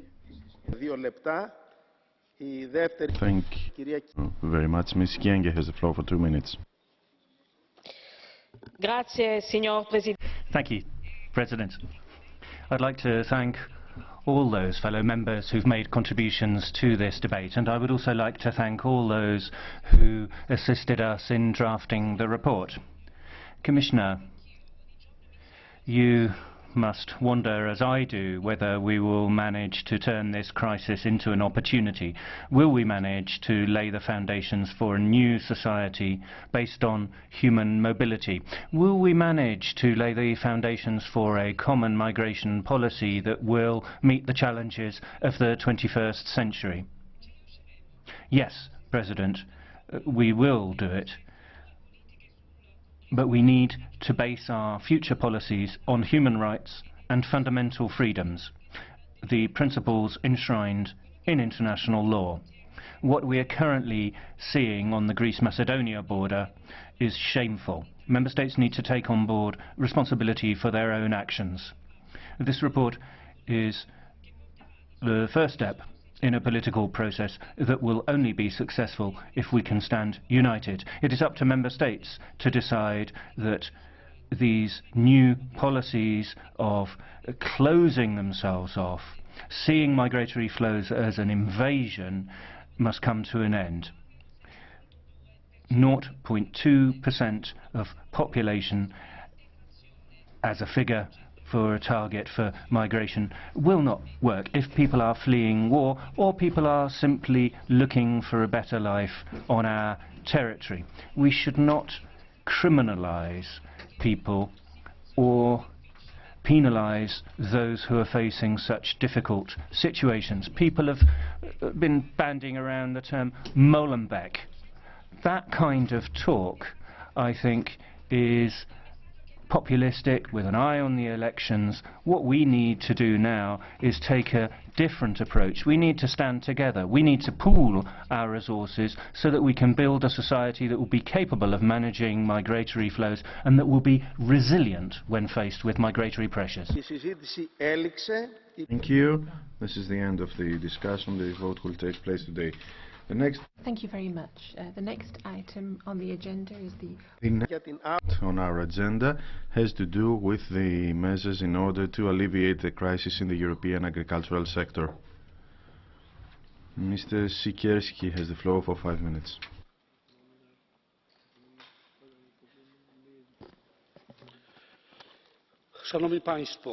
Ladies and gentlemen, today, again, in the European Parliament, we are coming back to the discussion on the difficult situation in the EU agricultural market. The question is why the instruments undertaken under the CAP have not yielded the expected results. I'm talking about the aid package of 500 million euros, I said, and about financing the private storage of skim powder milk butter, etc. Activities have been extended in order to alleviate the effects of the Russian embargo. Frequently in the Agri Committee we have pointed to the impact of external factors, i.e.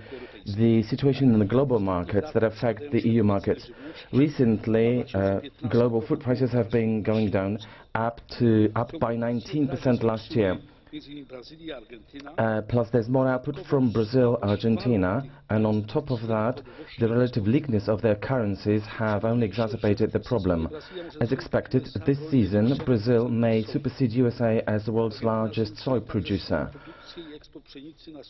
And they will also increase their export of wheat because of the decrease in the export tax. There's also more crops. All this is happening with the reduced demand for food from China and India. The situation has also been affected by the Russian embargo, as I have mentioned. Last year we did away with the milk quotas, which has spurred producers to increase output. Let's remember the forecast about the forecasted food demand by 60% by 2050 because of the expected increase of the total global population up to 9 billion, 10 billion people. And this will entail increased consumption, which means that most farmers will be intensified to increase their production. So with these complex external factors, the instruments that we're using as part of the safety net are not very effective. Waiting for the effect of the results of the midterm review would only postpone the actual solution to the problem. I think that we're downplaying the determination of farmers who may actually go out into streets in force. The prices of milk are going down below the cost of price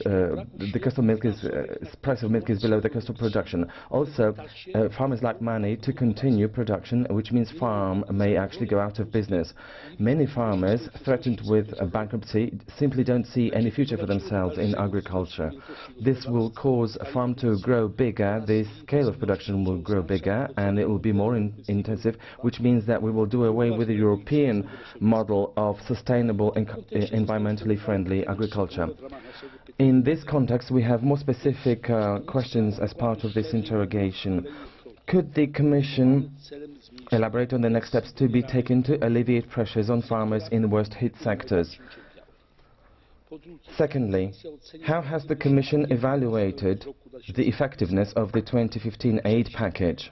Thirdly, how will the Commission combat unfair practices in the food supply chain and ensure fair returns to farmers?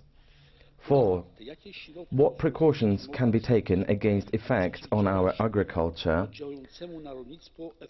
of future shocks and disturbances from beyond the EU's borders, as I have expounded upon in my introduction?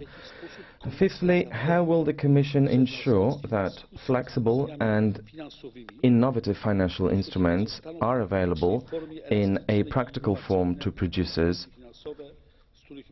following discussions with the financial institutions? And work is underway in the cabinet of our Commissioner Hogan. So we believe that we urgently need short-term measures, primarily in order to follow up on the intervention instruments that we have already rolled out, however at a higher level, which would improve the current situation, if only a little. One might also envisage the increase in de minimis aid, because, as it seems, given the complexity of the situation, we might need more direct support to farms. In this predicament, farmers' expectations